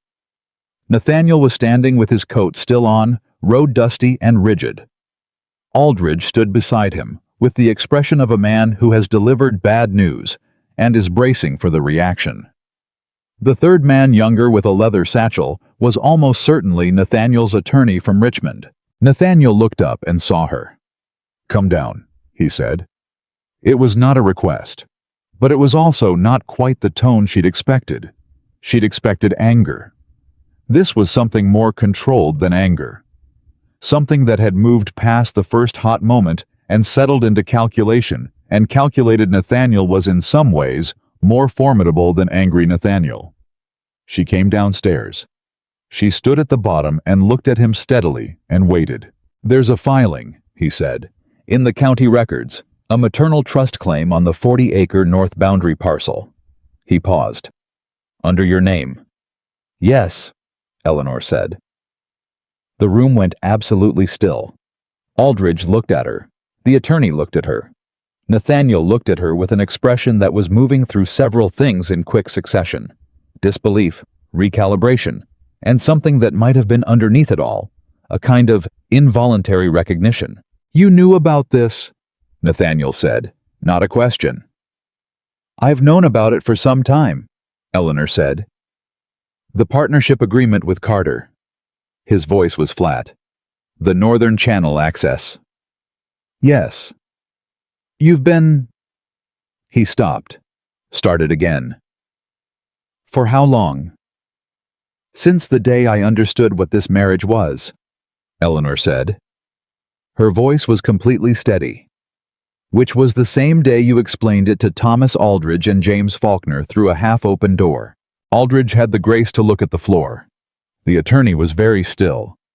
Nathaniel looked at her for a long moment. She could see him doing the arithmetic, the same fast, thorough calculation she'd watched run behind his eyes across 100 dinner tables. He was counting back, measuring the distance between what he'd known and what had been happening, understanding with the particular cold clarity of a very intelligent man who has been outmaneuvered exactly how far back it went. "The 40-acre transfer," he said slowly. "Your father. 3 days before he died. The misrepresentation clause. Section 11, paragraph 4. Pierce." "He kept his promise to my father," Eleanor said. Nathaniel was quiet for a very long time.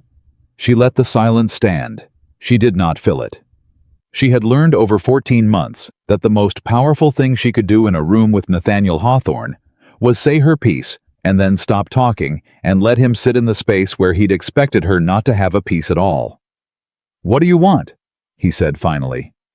It was the first honest question he had ever asked her. She looked at him, this man she had married with something cautious in her chest that she'd been too careful to call hope. This man who had looked at her across 14 months of dinners and seen only the arithmetic of what she represented. And she felt something settle in her that had been unsettled since the morning she'd heard those 5 words through a half-open door. Not hate, not satisfaction. Something quieter than either. "What I want," she said, "is what was always mine. The maternal trust land in full. The partnership agreement honored. The marriage contract reviewed by a court with the complete documentation of the misrepresentation of my father's liabilities included in that review." She paused. "And I want it settled without a prolonged court battle that costs both of us more than the land is worth." Nathaniel looked at her. "You're not asking to. You're not. I'm not here to destroy you, Nathaniel." Her voice was even. "You're a man who saw an opportunity and took it. I understand that. My father understood it. He planned for it." She let that sit for a moment. But I am not what you thought I was. I never was. And I think we both know standing here that continuing to pretend otherwise is going to cost us both a great deal more than honesty will. The room was absolutely quiet. Aldridge cleared his throat. Nathaniel, perhaps leave us, Nathaniel said. Aldridge and the attorney went to the study. The door closed behind them. Eleanor and Nathaniel stood in the front hall of Hawthorne Manor and looked at each other across 14 months of a marriage that had been a transaction from the beginning, and for the first time since she'd walked down the aisle, Eleanor felt like the other party in the room. You're pregnant, he said. He said it the way he read account books, observing, noting, adjusting. 12 weeks, she said. Something crossed his face. She watched it cross and couldn't name it entirely. It was too complicated, too many things at once. And she thought that maybe, in another life with different choices made years before they'd ever met, it might have been something worth holding on to. But this was the life they had.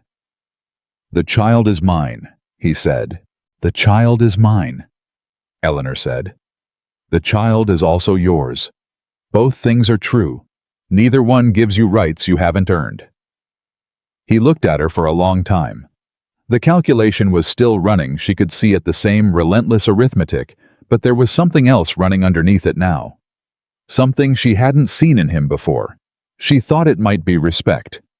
Pierce will need to be involved, he said finally, meaning he was going to negotiate. Pierce has always been involved, she said. That's what you missed. Nathaniel looked at her one more moment. Then he nodded a single precise nod. The nod of a man who has looked at a situation and made a realistic assessment and decided to operate accordingly. Tomorrow, he said. I'll have the attorney here at 9. Bring Pierce. I'll send word tonight, Eleanor said. He went to the study. The door closed. Eleanor stood alone in the front hall of a house that had never quite felt like hers and listened to the sound of her own breathing and felt somewhere in her chest the particular quiet that comes after a very long time of held breath.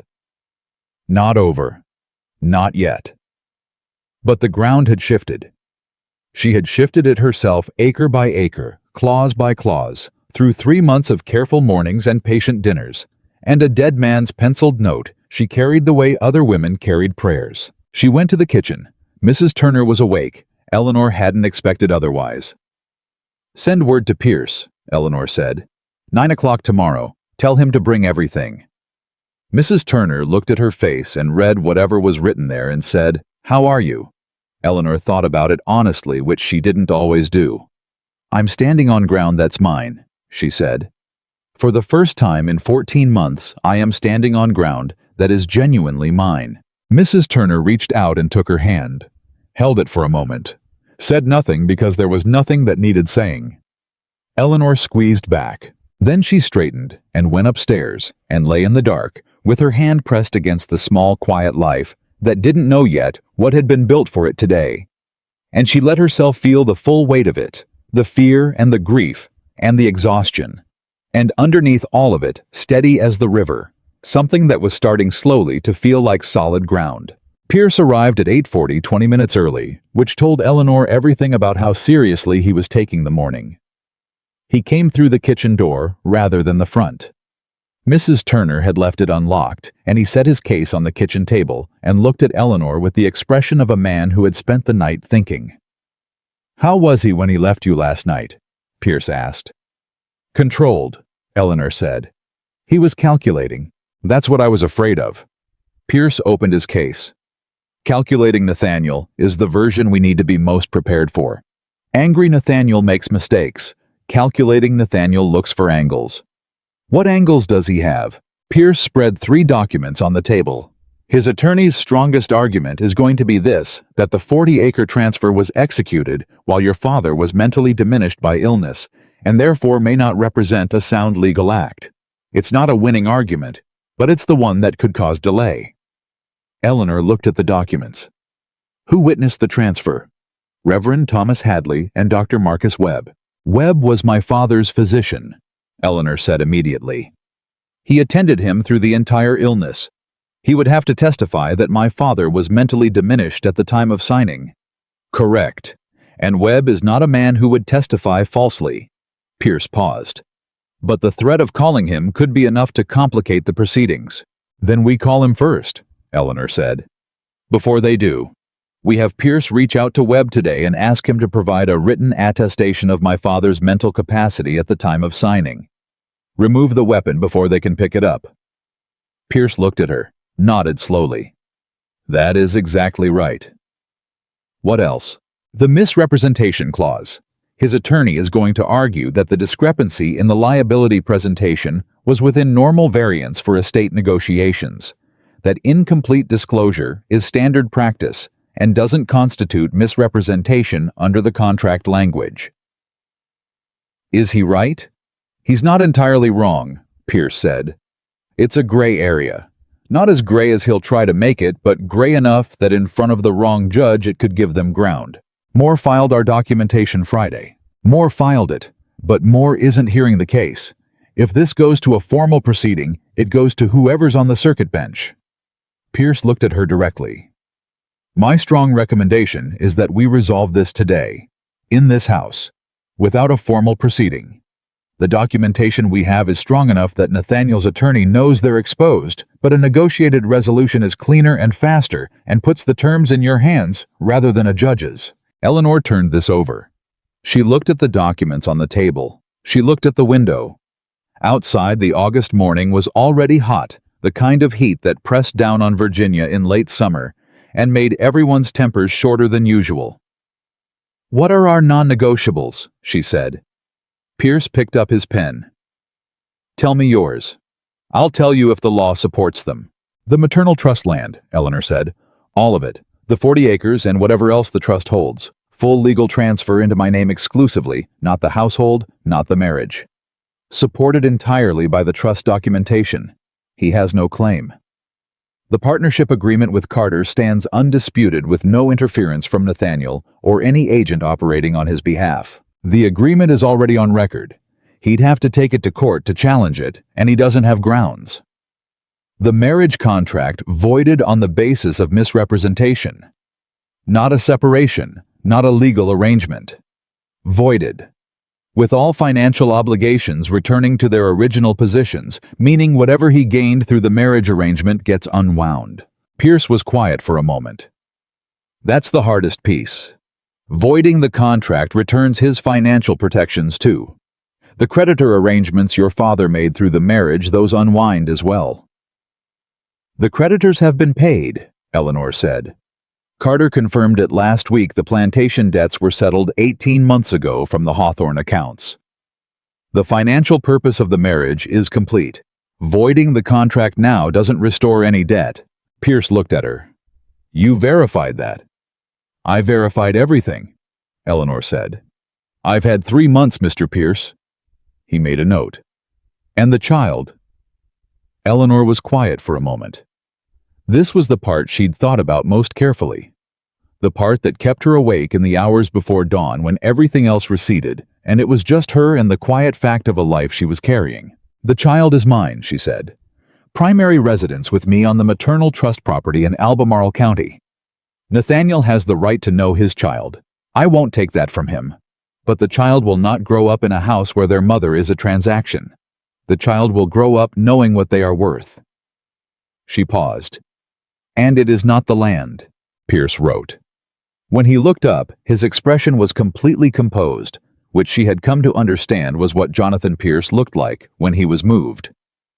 All right, he said. Let's go over how we present this.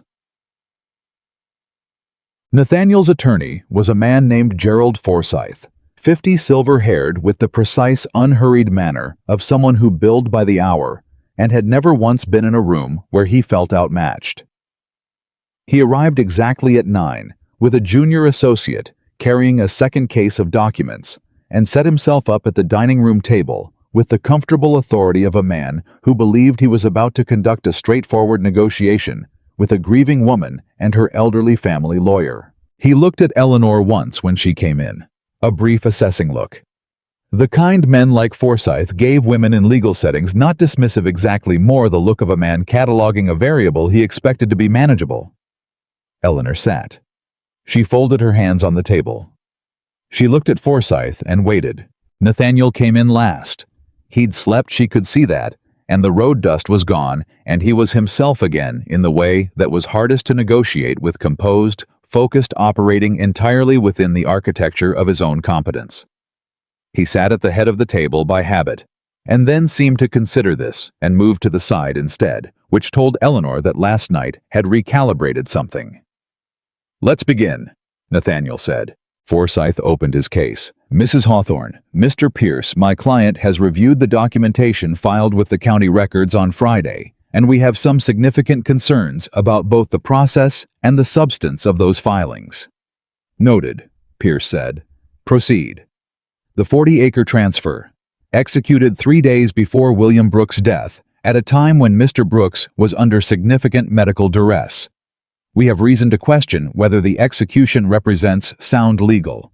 Dr. Marcus Webb's written attestation," Pierce said, and slid a document across the table. Forsyth stopped, looked at it. His expression didn't change, but something behind it did. He picked up the document, read it, set it down. "When did you obtain this?" he said. "This morning," Pierce said. "Dr. Webb was most accommodating. He attended William Brooks through the full duration of his illness and is prepared to testify in any proceeding that Mr. Brooks was in complete command of his faculties on the day of the transfer. He has provided his medical records to that effect." Eleanor watched Forsyth recalibrate. It was fast, he was good at it, but she caught the half-second where the first argument dissolved and he moved to the second. "The partnership agreement with Carter," Forsyth said. "My client's position is that any commercial arrangement involving the eastern parcel or the northern corridor should have required spousal notification under the terms of the partnership agreement involves the maternal trust land exclusively," Pierce said, "which is not and has never been subject to the marriage contract terms. The maternal trust predates the marriage by 47 years. Under Virginia trust law, assets held in maternal trust are not subject to spousal notification requirements." Forsyth looked at his junior associate. The associate looked at his documents. "The misrepresentation clause," Forsyth said. He shifted his approach smoothly. She gave him that he was smooth. "My client's position is that the liability disclosure during the contract negotiation was within standard commercial variance and does not constitute actionable misrepresentation under the contract language." "Mr. Pierce," Eleanor said. Pierce slid 3 documents across the table. "The actual liability structure of the Brooks estate at the time of contract negotiation. The figures presented to your client's attorneys during that negotiation, and a letter from the First Bank of Richmond confirming the discrepancy." He paused. "The variance is not within standard commercial practice, Mr. Forsyth. The presented figures understated the actual liability by 41%. We are prepared to make this argument before any judge in this circuit." Forsyth picked up the bank letter. "Read it." His face was completely professional, which told Eleanor it was worse than he'd expected. "A moment," he said. He leaned toward Nathaniel and spoke in a low voice. Eleanor watched Nathaniel's face. He listened. He looked at the documents on the table, the Webb attestation, the bank letter, the liability comparison. He looked at them the way he looked at account books, which was to say, with total absence of sentiment and complete focus on what the numbers said. The numbers said he was going to lose. She'd known he would see it. That was why she'd built it this way, not to destroy him in a courtroom, which would take months and cost more than the land was worth, and expose the misrepresentation publicly in ways that would follow him for a decade, but to lay it on a table in his own dining room and let him see it clearly in the privacy of a house where he still had choices. Forsyth straightened. "My client is prepared to discuss resolution terms." "We have proposed terms," Pierce said. He slid a 5th document across the table, the one he and Eleanor had worked through in the kitchen that morning. "Mrs. Hawthorne's non-negotiables are outlined in Section 1. Items she is prepared to consider in Section 2. Forsyth read. His associate read over his shoulder. Eleanor watched Nathaniel's face while he received the summary from Forsyth in another low exchange. She watched him reach the child custody terms. Something moved across his face. Not the calculation this time. Something older and quieter and more complicated, and she found she could not quite look at it directly because it was too human for the version of him she needed to hold in her mind this morning to do what she needed to do. "The child," Nathaniel said. He spoke directly to Eleanor for the first time since they'd all sat down. Not through Forsyth. Not to Pierce. To her. "Yes," she said. "You would take the child to Albemarle County." "Yes." "I would have." He stopped. "The terms say I have the right to know my child." "You do," Eleanor said. "I mean that, Nathaniel. I have not done any of this to punish you. I've done it because I needed ground to stand on. The child deserves to be raised on solid ground." She paused. "So do I." He looked at her for a long time. The room was very quiet. Outside somewhere on the road that ran past Hawthorne Manor, a cart went by, ordinary sound, ordinary morning, and nobody in the dining room moved. "The maternal trust land," he said. You intend to manage it yourself?" "Yes." "With the Carter Partnership?" "Yes." "You understand what that undertaking requires?" "I understand it better than your attorneys do," Eleanor said. "I have spent 3 months studying it." Something happened in his face. A shift she hadn't expected and couldn't fully name. It was gone in a moment he was too controlled for it to stay, but she'd seen it. It looked very briefly like the thing he might have felt if he'd ever bothered to look at her. "Forsyth," he said, "give us the room." Forsyth looked at him. "Nathaniel, I strongly advise. Give us the room." Forsyth and his associate gathered their papers with professional displeasure and went to the front parlor. Pierce looked at Eleanor. She nodded once. He picked up his case and went to the hallway and closed the door behind him. Eleanor and Nathaniel sat alone in the dining room of Hawthorne Manor and looked at each other across the table where they had eaten 14 months of dinners and said 14 months of careful, managed, insufficient things to each other. "I was not kind to you," Nathaniel said. Eleanor held his gaze. "No, I was not." He stopped, started again, and she could see the effort of it, a man who thought in contracts and commodities, finding his way toward a language he'd spent his whole life not needing. "I made a calculation about what this marriage was and what you were. I made it before I met you, and I never revised it." "No," Eleanor said. "You didn't. That was wrong." He said it flat and direct, the way he said everything, no sentiment, no performance. Just the statement, standing on its own. She looked at him. She thought about all the ways she could answer that, all the things she had a right to say.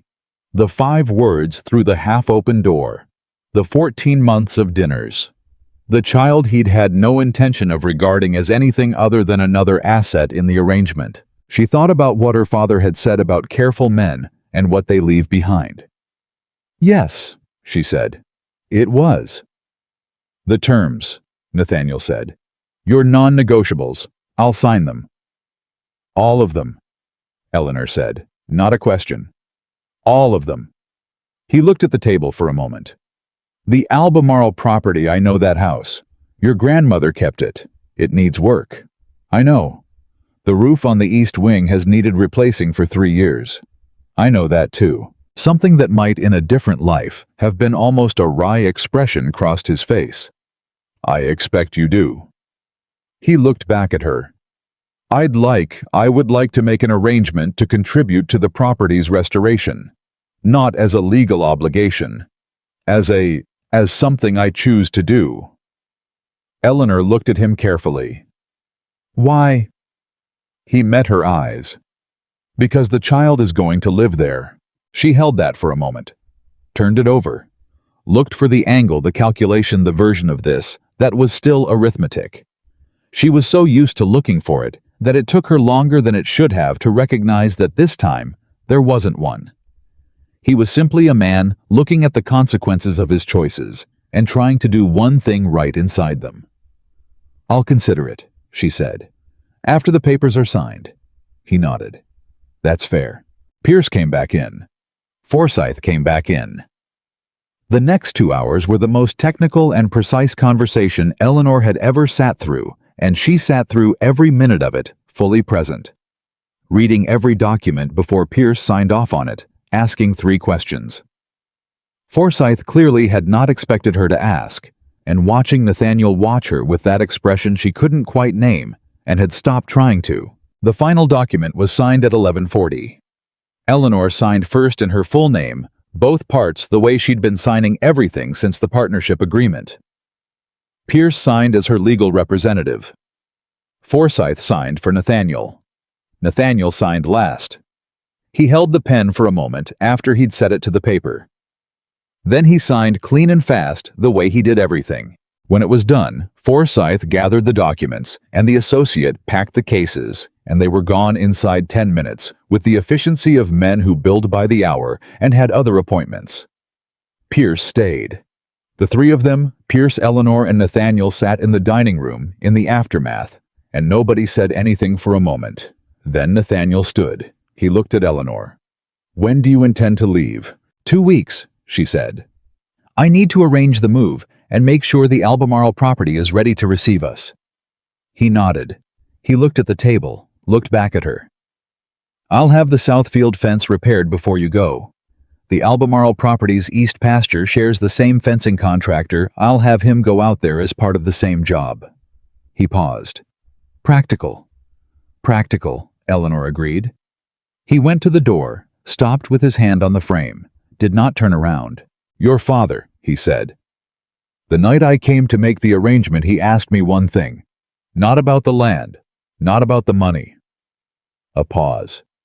"He asked me whether I was a man who would recognize a remarkable woman if she was standing in front of him."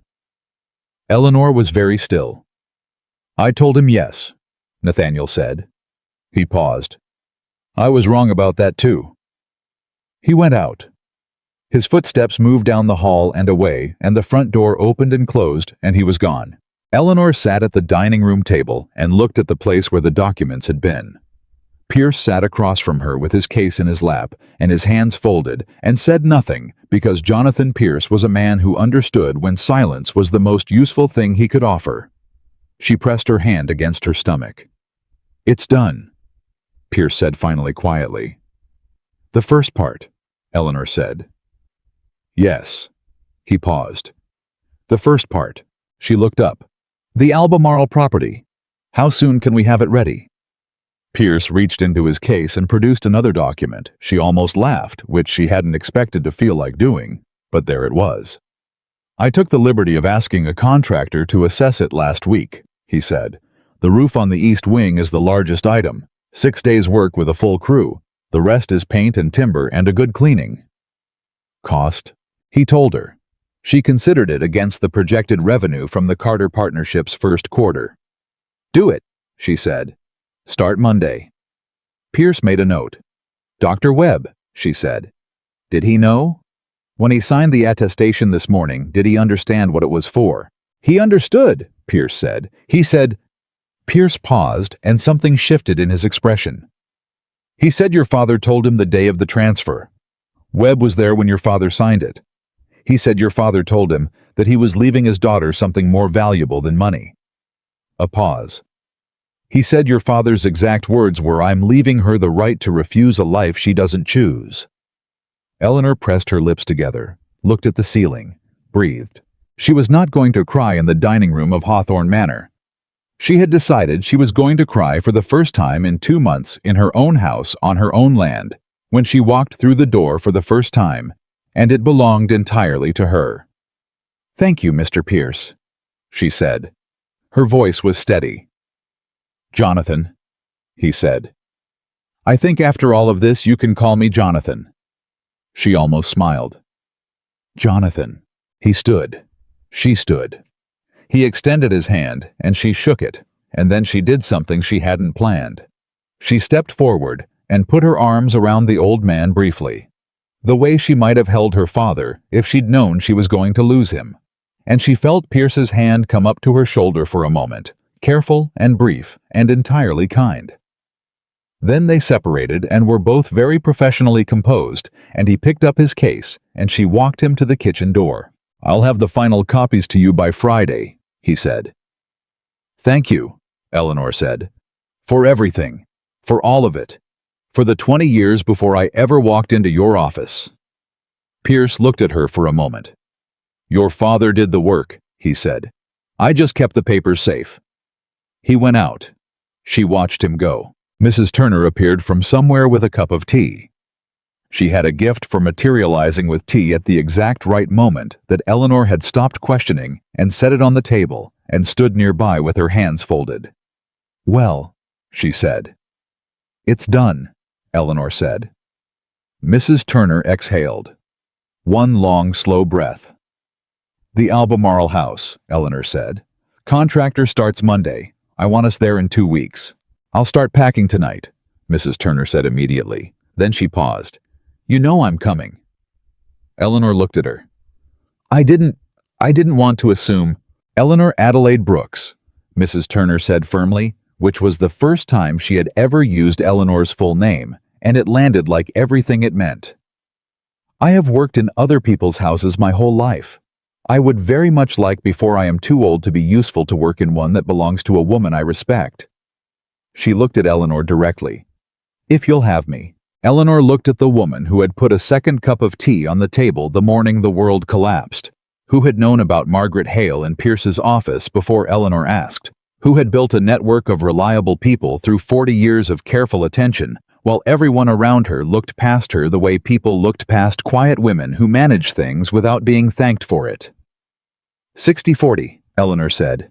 "In your favor." Mrs. Turner looked at her. "That is not how employment arrangements work." "I'm renegotiating the terms," Eleanor said. "I've gotten quite good at that recently." Something happened in Mrs. Turner's face that was the closest Eleanor had ever seen her come to undone. She recovered quickly the way she always did. 55-45, Mrs. Turner said briskly. "And I want Sundays." "Done," Eleanor said. They looked at each other across the kitchen table, and something passed between them that was too old and too complicated to be called simply friendship. Something more like the recognition of two people who had been standing on each other's ground without fully saying so, and were now saying so. The afternoon moved on. Eleanor went upstairs and stood in her room and looked at the mahogany box on the dressing table. She opened it. The doctor's letter. The 40-acre transfer. Carter's letters. The signed partnership agreement. And now waiting to join them on Friday, the dissolution papers that ended 14 months of a marriage that had been from the first moment to this one, something other than what it was supposed to be. She picked up the doctor's letter. Held it the way she'd held it the morning she'd decided to tell Nathaniel 6 weeks ago now. That felt like a different lifetime, 14 weeks along. She could feel it sometimes, the faintest possible pressure, the certainty of a presence that hadn't been certain before. "All right," she said softly, not to herself, to the room which was almost no longer hers, to the life that was organizing itself around her in ways she was still learning to trust. "All right, let's go home." The 2 weeks that followed were the most purposeful Eleanor had felt in her adult life. There was so much to do that there was no time for anything except doing it, which was the best possible arrangement for a woman who had spent 3 months holding still in plain sight. Now she could move. Now the house she walked through was a house she was walking out of, and every room she organized and every trunk she packed was one more step toward the door. She went to see Carter the following Tuesday. They sat in Pierce's office and went over the first quarter projections and the timeline for establishing the Northern Channel licensing arrangement, and Carter had 3 associates with him who were interested in commercial participation, and Eleanor answered their questions directly and specifically and watched Carter watch her handle his associates the way he'd watched her negotiate the 60-40 split, and knew that he was pleased with what he'd committed to. "You're going to be very good at this," he said when the associates had gone. "I'm already good at it," Eleanor said. "I've been doing it in my head for 3 months. Carter laughed a genuine laugh surprised out of him. "Fair enough, ma'am. Fair enough. She saw Judge Moore the following Thursday. Not on business, there was no business left to conduct. The filings were complete and clean.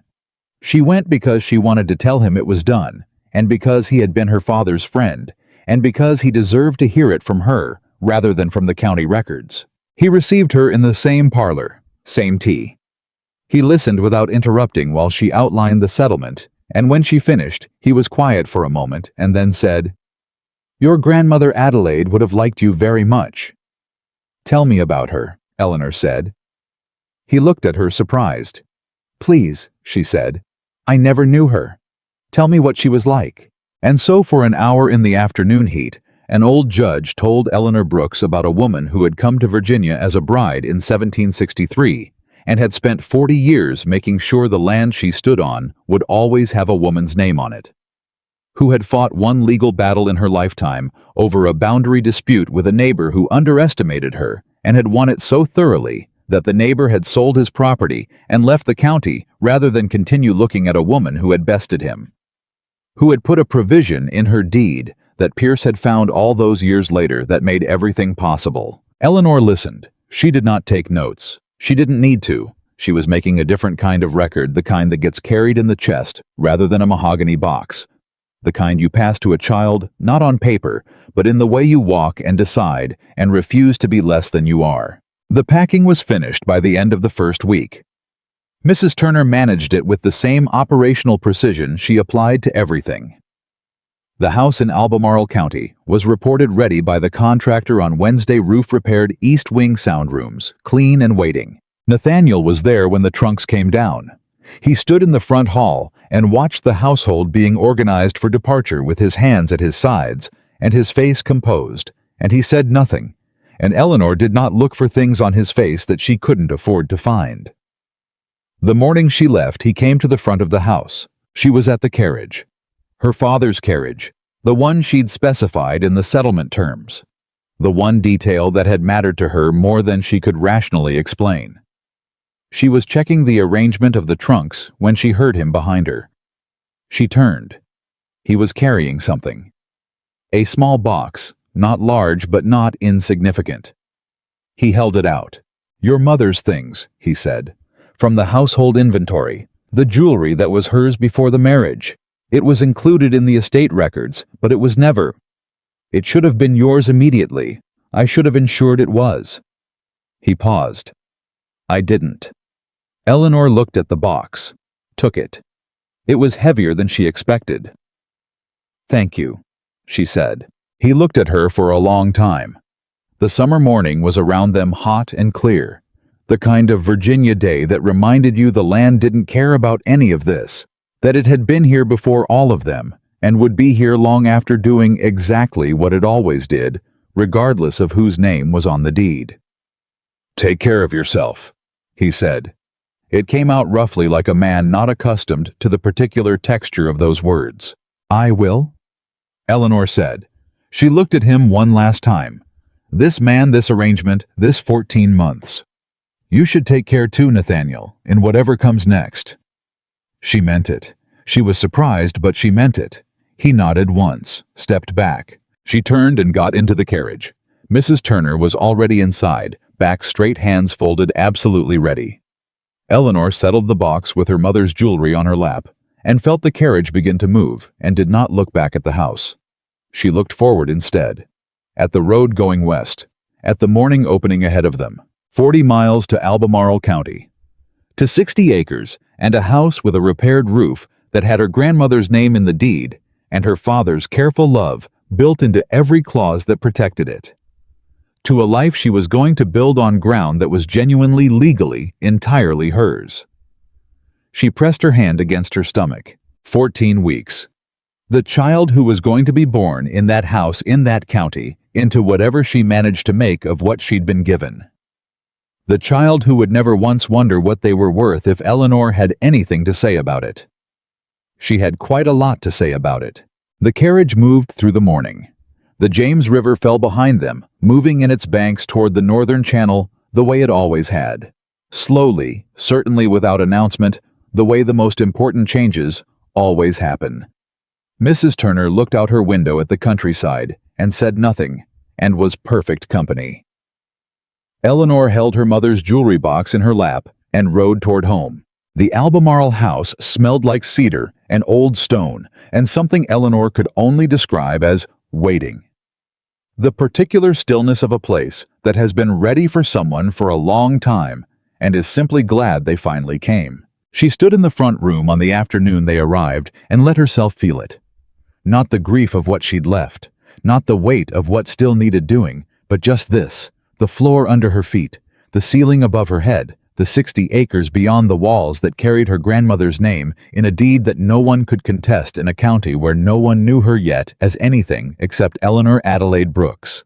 Not Hawthorne, not a transaction, not a woman worth only the land, just Eleanor. Mrs. Turner came in behind her with the efficiency of a woman who had moved households before and understood that sentiment was permitted for approximately 30 seconds before practical work reasserted its claims. "The east bedroom gets the morning light," she said. "You'll want that room for the baby." "The east bedroom," Eleanor agreed. "The kitchen needs a thorough going over before I'll cook in it." "Then go over it." Mrs. Turner went. Eleanor stood alone in the front room for exactly the 30 seconds she'd been allotted, and then she went to find the contractor's report and began making her list. There was so much to do. That was the thing nobody told you about freedom, that it arrived not as rest but as work, which was perhaps the same thing wearing a different name.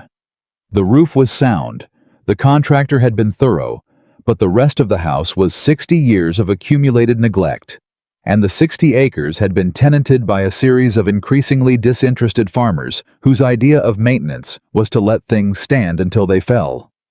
Eleanor walked the property that first evening with the estate map Pierce had sent, and her father's old surveying notes, which she'd found tucked inside the maternal trust folder, and she made notes in the margins in her own hand. She was back inside by dark, with 2 pages of her own notes added to her father's, and a clearer picture of what the land was, and what it could be, and what it was going to take to get from one to the other. It was going to take a great deal. She was entirely ready to do it. That night she sat at the kitchen table, the one piece of furniture in the house that hadn't needed replacing solid Virginia oak that had outlasted everyone who'd ever sat at it, and wrote 4 letters.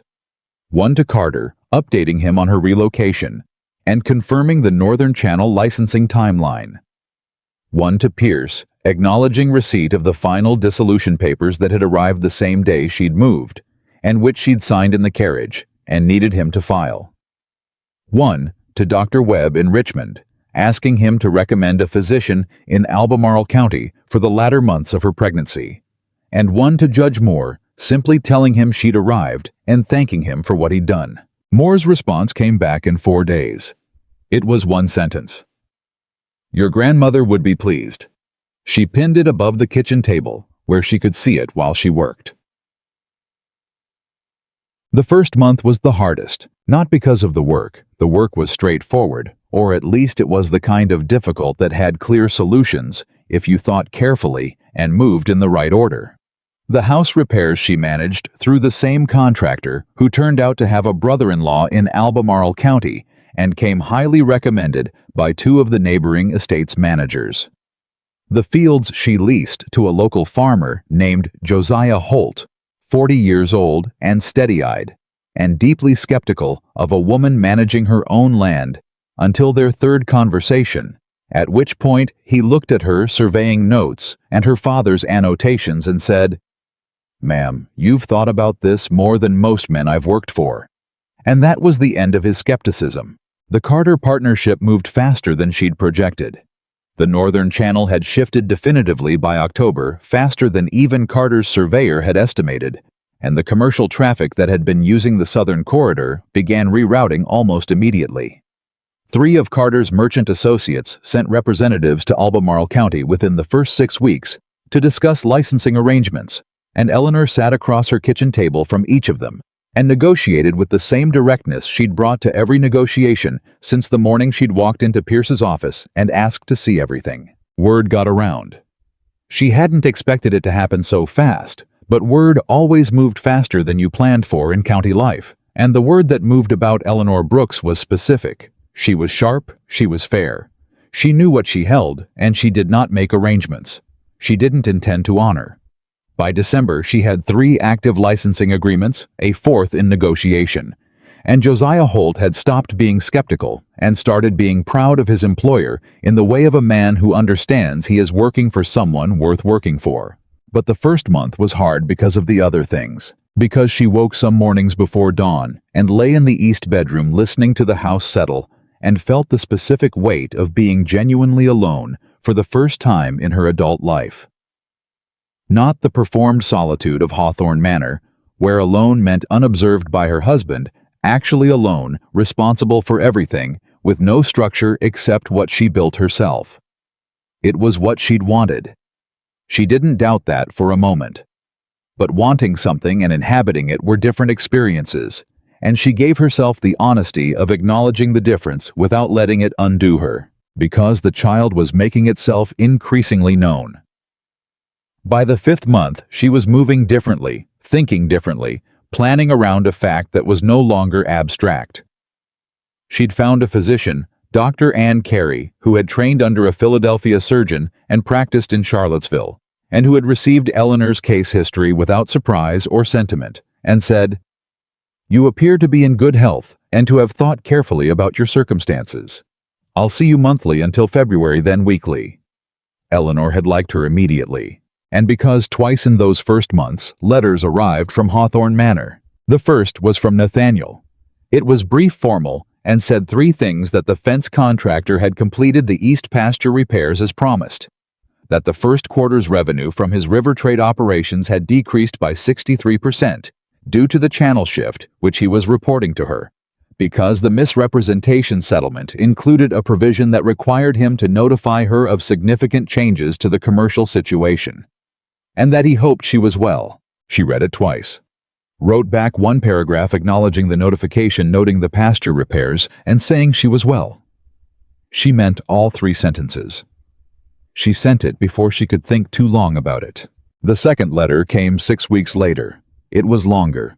He wrote, been thinking about what she'd said in the dining room about the child deserving to be raised on solid ground. He had also been thinking. He said about what he'd understood and what he hadn't, and about the specific question of whether a man who had operated his whole life inside a certain framework of assumptions could do the work of understanding where those assumptions had failed. He did not ask for anything. He did not make promises. He said he was doing this thinking because it seemed like the right thing to do regardless of outcome, and that he intended to honor every term of the settlement, not merely because the law required it, but because it was owed. He signed it Nathaniel. Just his name. Nothing formal, just the name. Eleanor sat with this letter longer than the first one. Mrs. Turner came in and saw her face and asked no questions, which was the right call. Eleanor folded the letter eventually and put it in the mahogany box which had come with her from Hawthorne Manor, and now sat on the dressing table in the east bedroom accumulating a different kind of record, and she went back to the licensing agreements and did not think about it for the rest of the day. But she did not throw it away. Chumabye. January brought ice and the kind of cold that pressed down on Albemarle County for weeks, and Eleanor entered the last 2 months of her pregnancy in a house that was warm and tight, and hers with Mrs. Turner running the kitchen like a military operation, and Josiah Holt managing the fields with the devotion of a man who had decided that working for Eleanor Brooks was the best professional decision he'd made in 20 years. Carter came down from Boston in January. He came ostensibly for a business meeting. There were things to go over regarding the spring licensing cycle, and 2 new merchants who wanted access arrangements. But Eleanor suspected watching him sit at her kitchen table with his hat in his hands, looking at the surveying maps she'd marked up over the fall, that he'd also come because he wanted to see how it was going. "The 4th licensing agreement closes this week," she said, spreading the map between them. "I heard." Carter looked at the margin notes, at her father's annotations, and her own layered over them 2 hands' worth of careful thinking. "You've been busy." "There was a great deal to do," Eleanor said. "There usually is." He looked up. "How are you?" She considered the question honestly. 7 months along managing 3 active commercial agreements and a house renovation, and I have not slept past 5 in the morning since October." She paused. "I am better than I have ever been." Carter looked at her for a moment. "Your father came to me once," he said, "before you were married, before any of this. He came to me in Boston on a trading matter. I think I was 35. He must have been in his early 50s, healthy then, before the illness." He turned the map over in his hands. "He showed me a surveyor's drawing of the eastern parcel, the one with the northern channel. He said, 'Carter, this land is the most valuable thing I own. I'm not selling it. I'm keeping it for my daughter because she's the only one in the family with enough sense to know what to do with it.'" Eleanor was very still. "He said that," she said. "He said exactly that." Carter set the map down. "I didn't know you then. I didn't know what had happened to him or what you'd been through. I just knew that a man had come to Boston to tell me his daughter was the best steward his land would ever have." He paused. "I understand now what he meant." Eleanor looked at the table, at her grandmother's oak solid under her hands. She was not going to cry in front of Samuel Carter. She had a policy about this. She pressed her lips together, breathed once, and looked up. "The spring cycle," she said. "Walk me through the new merchants." Carter almost smiled. He picked up his own notes. They worked for 2 more hours, and when he left, he shook her hand at the kitchen door and said, "You're going to be all right, Mrs. Hawthorne." "Brooks," she said. "Eleanor Brooks. I filed the name change last month." He looked at her. Something moved in his face. "Eleanor Brooks," he said. "You're going to be all right, Miss Brooks." "I know," she said. "I've known for a while." The baby came on a Thursday in February, in the east bedroom in the early morning hours before the light. Dr. Carey was there, and Mrs. Turner, and nobody else, which was exactly right. Eleanor labored with the same focused stubbornness she'd brought to everything since August, and did not make more noise than she had to, and concentrated in the hardest hours on the thing Pierce had told her about her father's words. "I'm leaving you the right to refuse a life you don't choose." She had refused it. She had chosen instead piece by piece, clause by clause, 40 acres at a time. The baby was born at 5 in the morning. A daughter. She was small and furious, and had a great deal of opinions about the world she'd arrived in, which Mrs. Turner declared immediately to be an excellent sign, and Dr. Carey confirmed with professional satisfaction. Eleanor held her against her chest in the February quiet, and felt something settle into place so completely and so permanently that she understood she'd been waiting for this specific moment without knowing it. Not for the birth itself, but for this, the certainty that she had built something worth being born into. "Hello?" Eleanor said very softly. "I've been waiting for you." The baby considered this, decided it was acceptable, stopped being furious, and went to sleep. Mrs. Turner stood at the foot of the bed with her hands folded and her composure thoroughly undone, and did not even try to manage it, which Eleanor counted as one of the great privileges of the woman's trust. "What's her name?" Dr. Carey asked, making notes. Eleanor had thought about this for months. She'd gone through her grandmother's name, her mother's name, every name in the family history that Pierce had helped her piece together. None of them had felt exactly right. Too much history. Too much someone else's story. She looked at her daughter. This person, this specific and entirely new person, who had arrived on a Thursday in February into a house that belonged to her mother on land that had held the maternal line for 50 years. And she knew. "Adelaide," she said. Adelaide Grace Brooks. Her grandmother's name, her own middle name, her father's name, all of them together, the whole line. Mrs. Turner made a sound that was entirely unlike her usual composure. She covered it with a cough, and Eleanor pretended not to notice. Adelaide Grace Brooks. Dr. Carey wrote it down. Recorded in Albemarle County, February 14, 1817. Valentine's Day. Eleanor hadn't planned that. She looked down at her daughter and felt something shift in her that she couldn't name for a long time. Something that had to do with the particular way the world sometimes arrives at things you didn't arrange for, and you have to decide whether to find it significant. She found it significant. She wrote to Nathaniel that afternoon from the east bedroom, the baby asleep beside her. She wrote briefly and directly, the way she wrote everything, that Adelaide Grace had been born that morning, that both of them were in good health, that he was welcome to make arrangements to visit when Eleanor had had adequate time to recover and prepare. She said the name once and nothing else about it. She sealed the letter and gave it to Mrs. Turner to send. His reply came in 3 days, which meant he'd sent his response almost immediately upon receiving hers. He said he was glad they were both well. He said Adelaide was a fine name. He said he would like very much to visit when she was ready, and he would wait as long as she needed. He said one more thing at the end, that she read 3 times. I have done some of the thinking I mentioned in my last letter. I have spoken with 2 men whose judgment I respect about what I failed to understand, and about what it means to correct a failure that cannot be undone but can be addressed. I do not write this to ask anything of you. I write it because you deserve to know that the work is being done. Adelaide deserves to know her father is a man who understood what he got wrong and did something about it. Eleanor set the letter down, looked at the window. The February light was thin and clean. She thought about what her father had believed when he'd agreed to that marriage. That stability was the best available protection. That a man with standing and resources and a willingness to make the arrangement would be enough. That his careful clauses would hold what his faith couldn't. He'd been right about the clauses. He'd been wrong about the man. Or perhaps she turned this over slowly. He hadn't been entirely wrong. Perhaps Nathaniel was doing exactly what her father had hoped, arriving late at an understanding that had needed time and consequence to reach. Her father had built the door. He hadn't known who would eventually walk through it or from which direction. She wasn't ready to do anything with this yet. She knew that.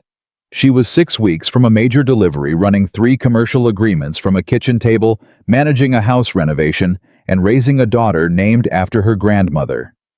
She did not have the resources right now for anything complicated.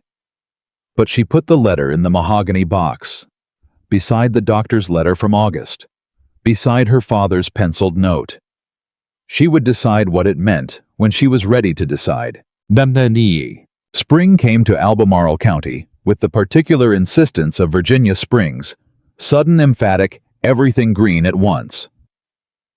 Adelaide was 6 weeks old and had strong opinions about everything, including the quality of morning light, the correct temperature of the room, and the question of whether Mrs. Turner or Eleanor was the more satisfying person to be held by a competition she managed diplomatically by alternating. The 4th licensing agreement closed in March. The spring revenue from the Northern Channel partnerships was 12% above Carter's most optimistic projection. Josiah Holt came to Eleanor on a Tuesday in April, with his hat in his hand, and said he'd been talking to his brother-in-law who farmed in Nelson County, and there was a piece of land adjacent to the Albemarle property's western boundary that was coming available, and did she want him to inquire? She inquired. She bought it. 60 acres became 120. One woman's house became a working estate. The mahogany box on the east bedroom dressing table filled with a different kind of paper contracts and deeds and licensing agreements, revenue records in Eleanor's hand, letters from Carter and Pierce and Josiah Holt, and 3 different merchants who wrote to her now as a matter of course, who had added Eleanor Brooks of Albemarle County to the list of people whose word was sufficient and whose agreements held. She was 25 years old. In April, a woman named Ruth Caldwell came to her door. Ruth was 32 and had the look of someone who had been carrying something very heavy for a long time and wasn't sure it was safe to put it down yet. She'd been referred by Margaret Hale in Richmond. Margaret Hale, who had asked no questions about Eleanor's Thursday visits, and now apparently was sending people Eleanor's way, which made Eleanor think about networks and the way they built themselves quietly among women who paid attention. Ruth's husband had died the previous fall, leaving her a farm, 2 children, and a complicated tangle of debts and deed arrangements that his family was currently contesting on the grounds that Ruth had no independent legal standing to manage the estate. "Do you have the original deed?" Eleanor asked. Ruth pulled it from her coat. She'd been carrying it, Eleanor realized. carrying it around for months the way Eleanor had carried the doctor's letter, close, constant, like something fragile that might hatch if she kept it warm. Eleanor read the deed, read it again, looked up. "Your husband's family is wrong," she said. "The deed is in both names. Your name is on it. Your standing is clear." Ruth looked at her. "I've been told—" "You've been told by people who were counting on you not to read it yourself," Eleanor said, "or not to know what you were reading." She set the deed on the kitchen table. "Jonathan Pierce is in Richmond. He handled my family's legal affairs for 20 years, and he is the most thorough man I know. I'm going to write you a letter of introduction. You take this deed, and you take that letter, and you go to his office, and you let him tell you what I just told you in legal language with the documentation to back it up." Ruth stared at the deed. "Why would you do this for me?" Eleanor looked at her. This woman with her coat worn through at the elbows, and her children at home, and her dead husband's family, contesting what was plainly and legally hers. She thought about a half-open door, and a doctor's letter, and a penciled note in a margin. She thought about her grandmother Adelaide, who had fought a boundary dispute and won so thoroughly the neighbor left the county. "Because someone did it for me," Eleanor said. "And because you came to my door and asked which is the most important thing you can do. It just took you a while to find the right door." She wrote the letter that afternoon. Ruth Caldwell went to Pierce's office the following week. The family's contest was dropped within the month. Pierce wrote Eleanor a note afterward that said simply, "She held the ground. Thought you'd want to know." Ruth came back to Albemarle County in May to tell Eleanor herself. She stood in the kitchen with her coat buttoned wrong from haste and said, "It worked. It held. The deed held." "It was always going to hold," Eleanor said. "It was yours." Ruth looked at her with an expression Eleanor recognized, the expression of a woman who has just understood that the ground she's standing on is not going anywhere. She'd felt it herself for the first time in Pierce's office on a Thursday in August, reading a deed with her grandmother's name on it.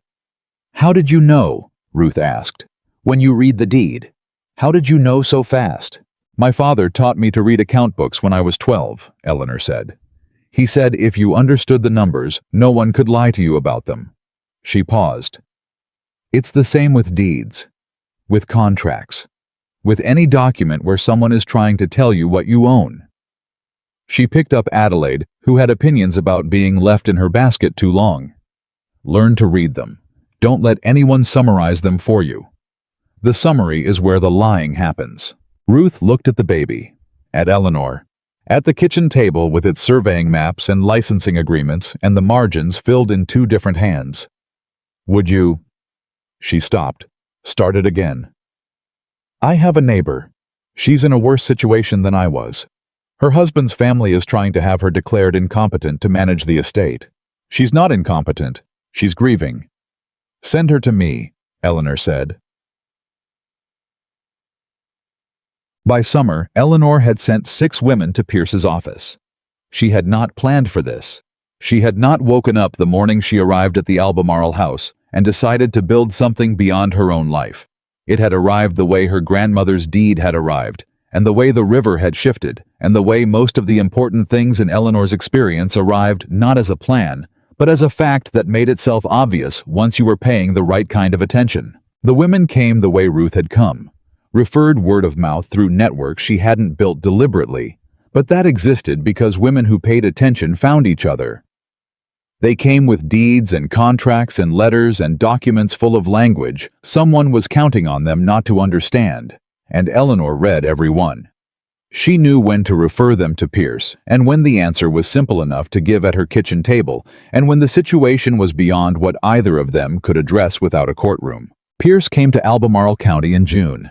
He sat at the kitchen table, Adelaide in her basket nearby, maps and documents spread across the oak surface, Mrs. Turner moving through the kitchen with the contentment of a woman exactly where she belongs, and looked at what Eleanor had built and was quiet for a long time. "Your grandmother ran a school," he said.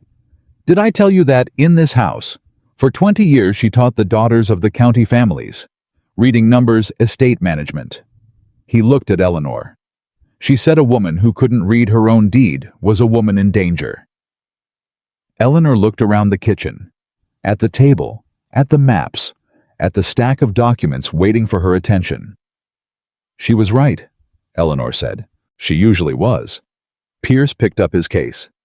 I've been asked by 3 separate parties in the past month whether you'd be willing to formalize what you're doing, to make it something official, a resource, something women in the county could find reliably rather than through word of mouth. Eleanor looked at him. Who's asking?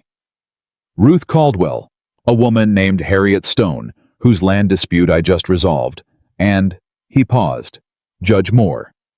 She sat with that, the particular weight of it. What would it look like? She said. That, Pierce said, is entirely up to you. She thought about her grandmother's school. About 40 years of daughters sitting in this kitchen, this room, this table, this oak, learning to read numbers and deeds, and the language of documents that could protect them or betray them, depending on whether they understood what they said.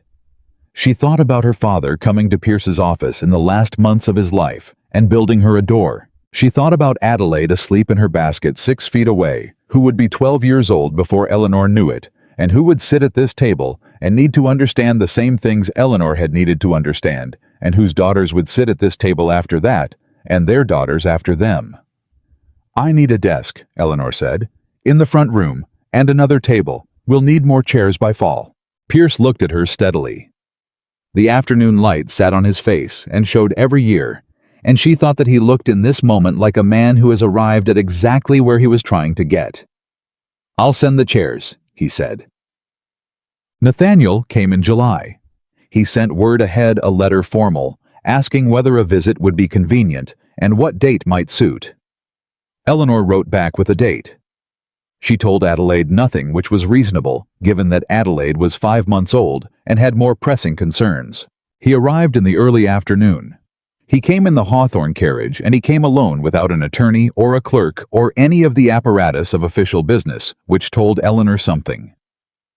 He stood at the kitchen door. She'd told Mrs. Turner to bring him through the kitchen, which was a choice she'd made deliberately because this house was not a formal house and she was not a formal hostess, and he was going to understand from the first moment that he was entering someone else's territory on someone else's terms. He stood in the kitchen doorway and looked at the table, the maps, the documents, the evidence of everything she'd built in 10 months, and then he looked at Eleanor, and then he looked at Adelaide. Adelaide looked back at him with the complete impartial assessment of a 5-month-old who had no context for what she was looking at, and was therefore simply looking. Something happened in Nathaniel's face. She had tried to prepare for this. She had thought about it for weeks, running through versions of this moment.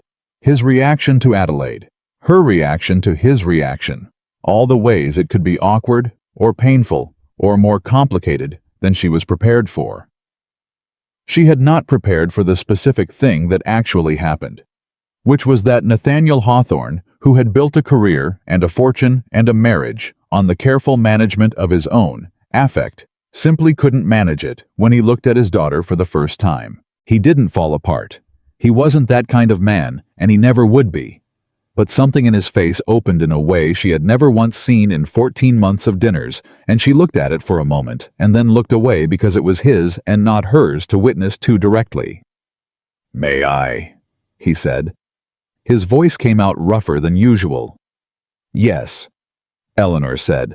Mrs. Turner, with the timing she always had, appeared, and took Adelaide from Eleanor's arms and crossed the kitchen, and placed her daughter in her father's arms, with the same no-nonsense efficiency she applied to every task, and then went back to the stove and gave nobody any attention at all. Nathaniel held Adelaide with the careful inexperience of a man who had never held a baby before, and knew it, and Adelaide considered him for a moment, and then grabbed his finger with her entire fist and held on, and that was apparently sufficient for both of them. Eleanor watched this.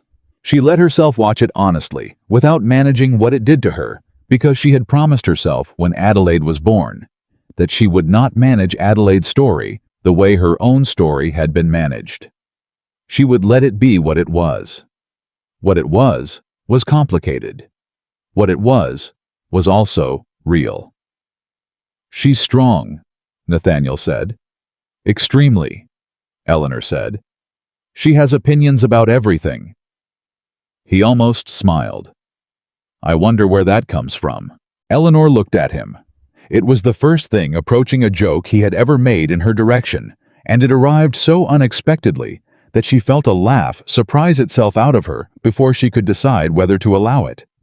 She caught it, but not before it had been real for a moment. They sat at the kitchen table. Mrs. Turner brought tea. Adelaide remained in Nathaniel's arms with the air of a person who had made a decision and was comfortable with it.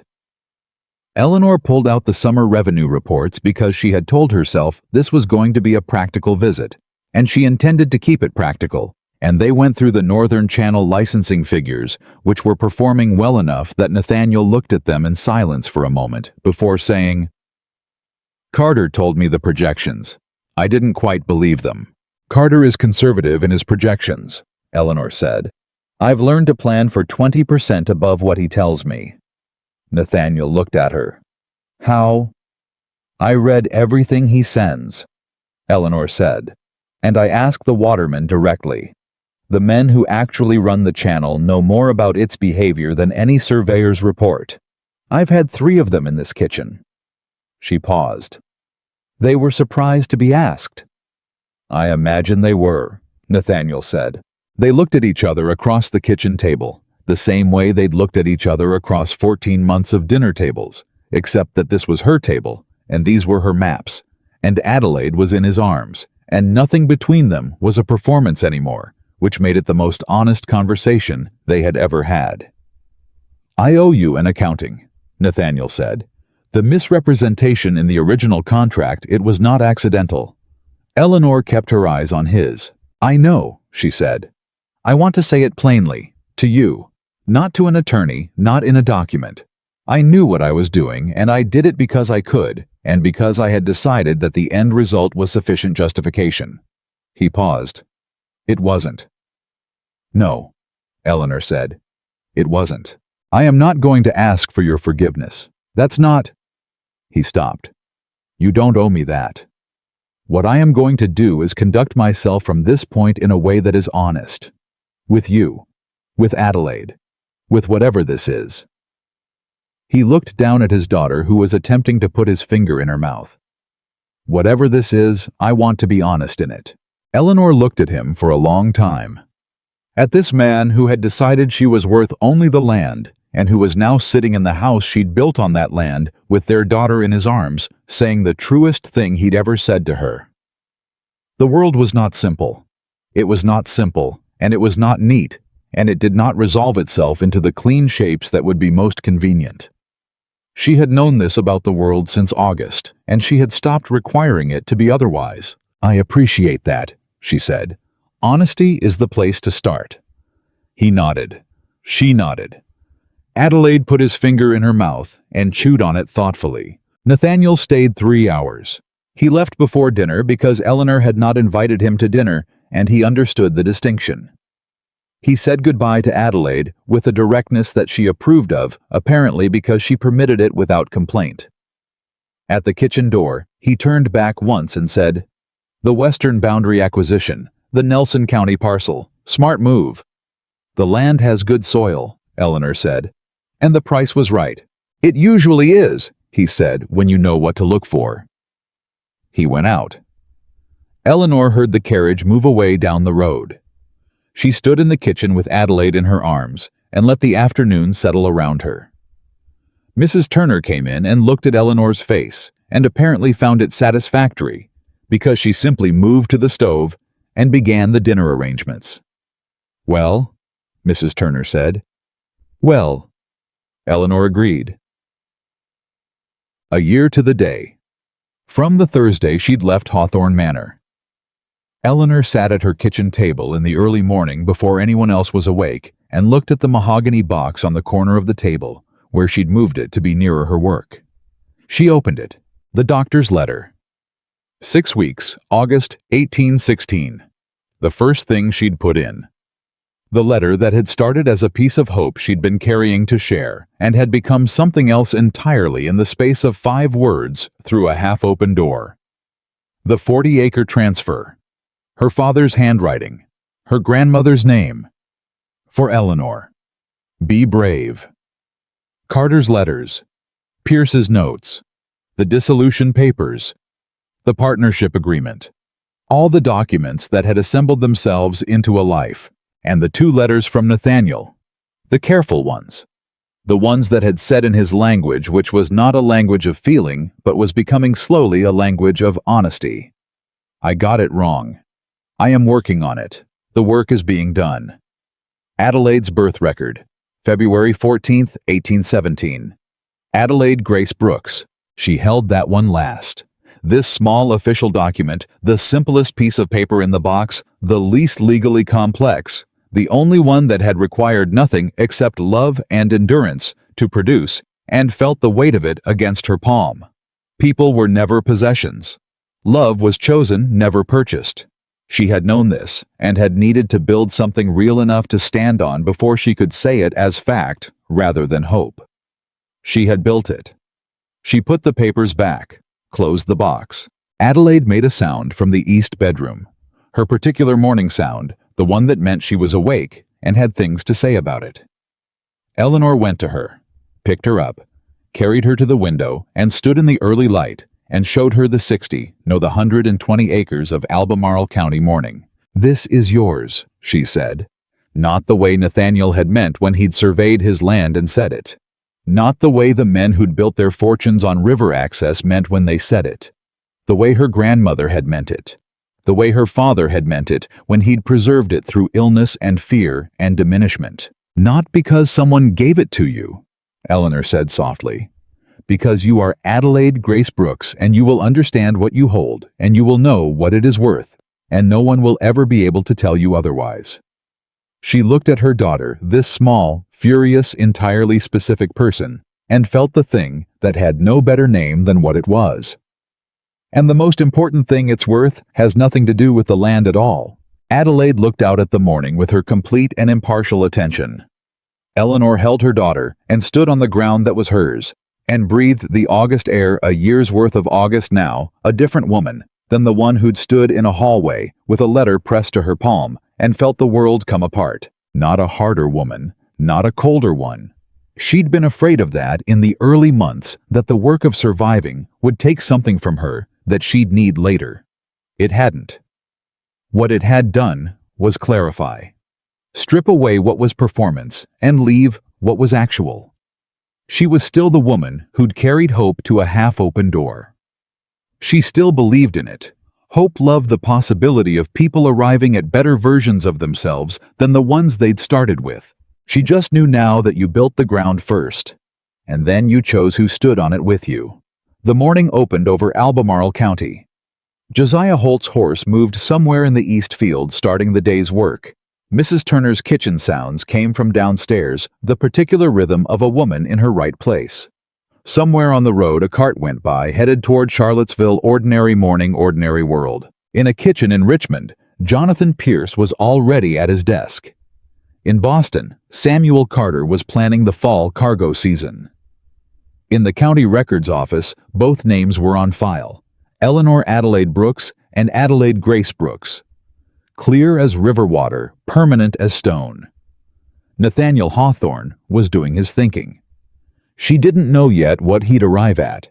She was letting that be what it was. And Eleanor Brooks stood in the east bedroom of her grandmother's house on a Thursday morning in August, holding her daughter in the light, and she was not worth only the land. She was worth everything she had chosen to be, and she had only just begun.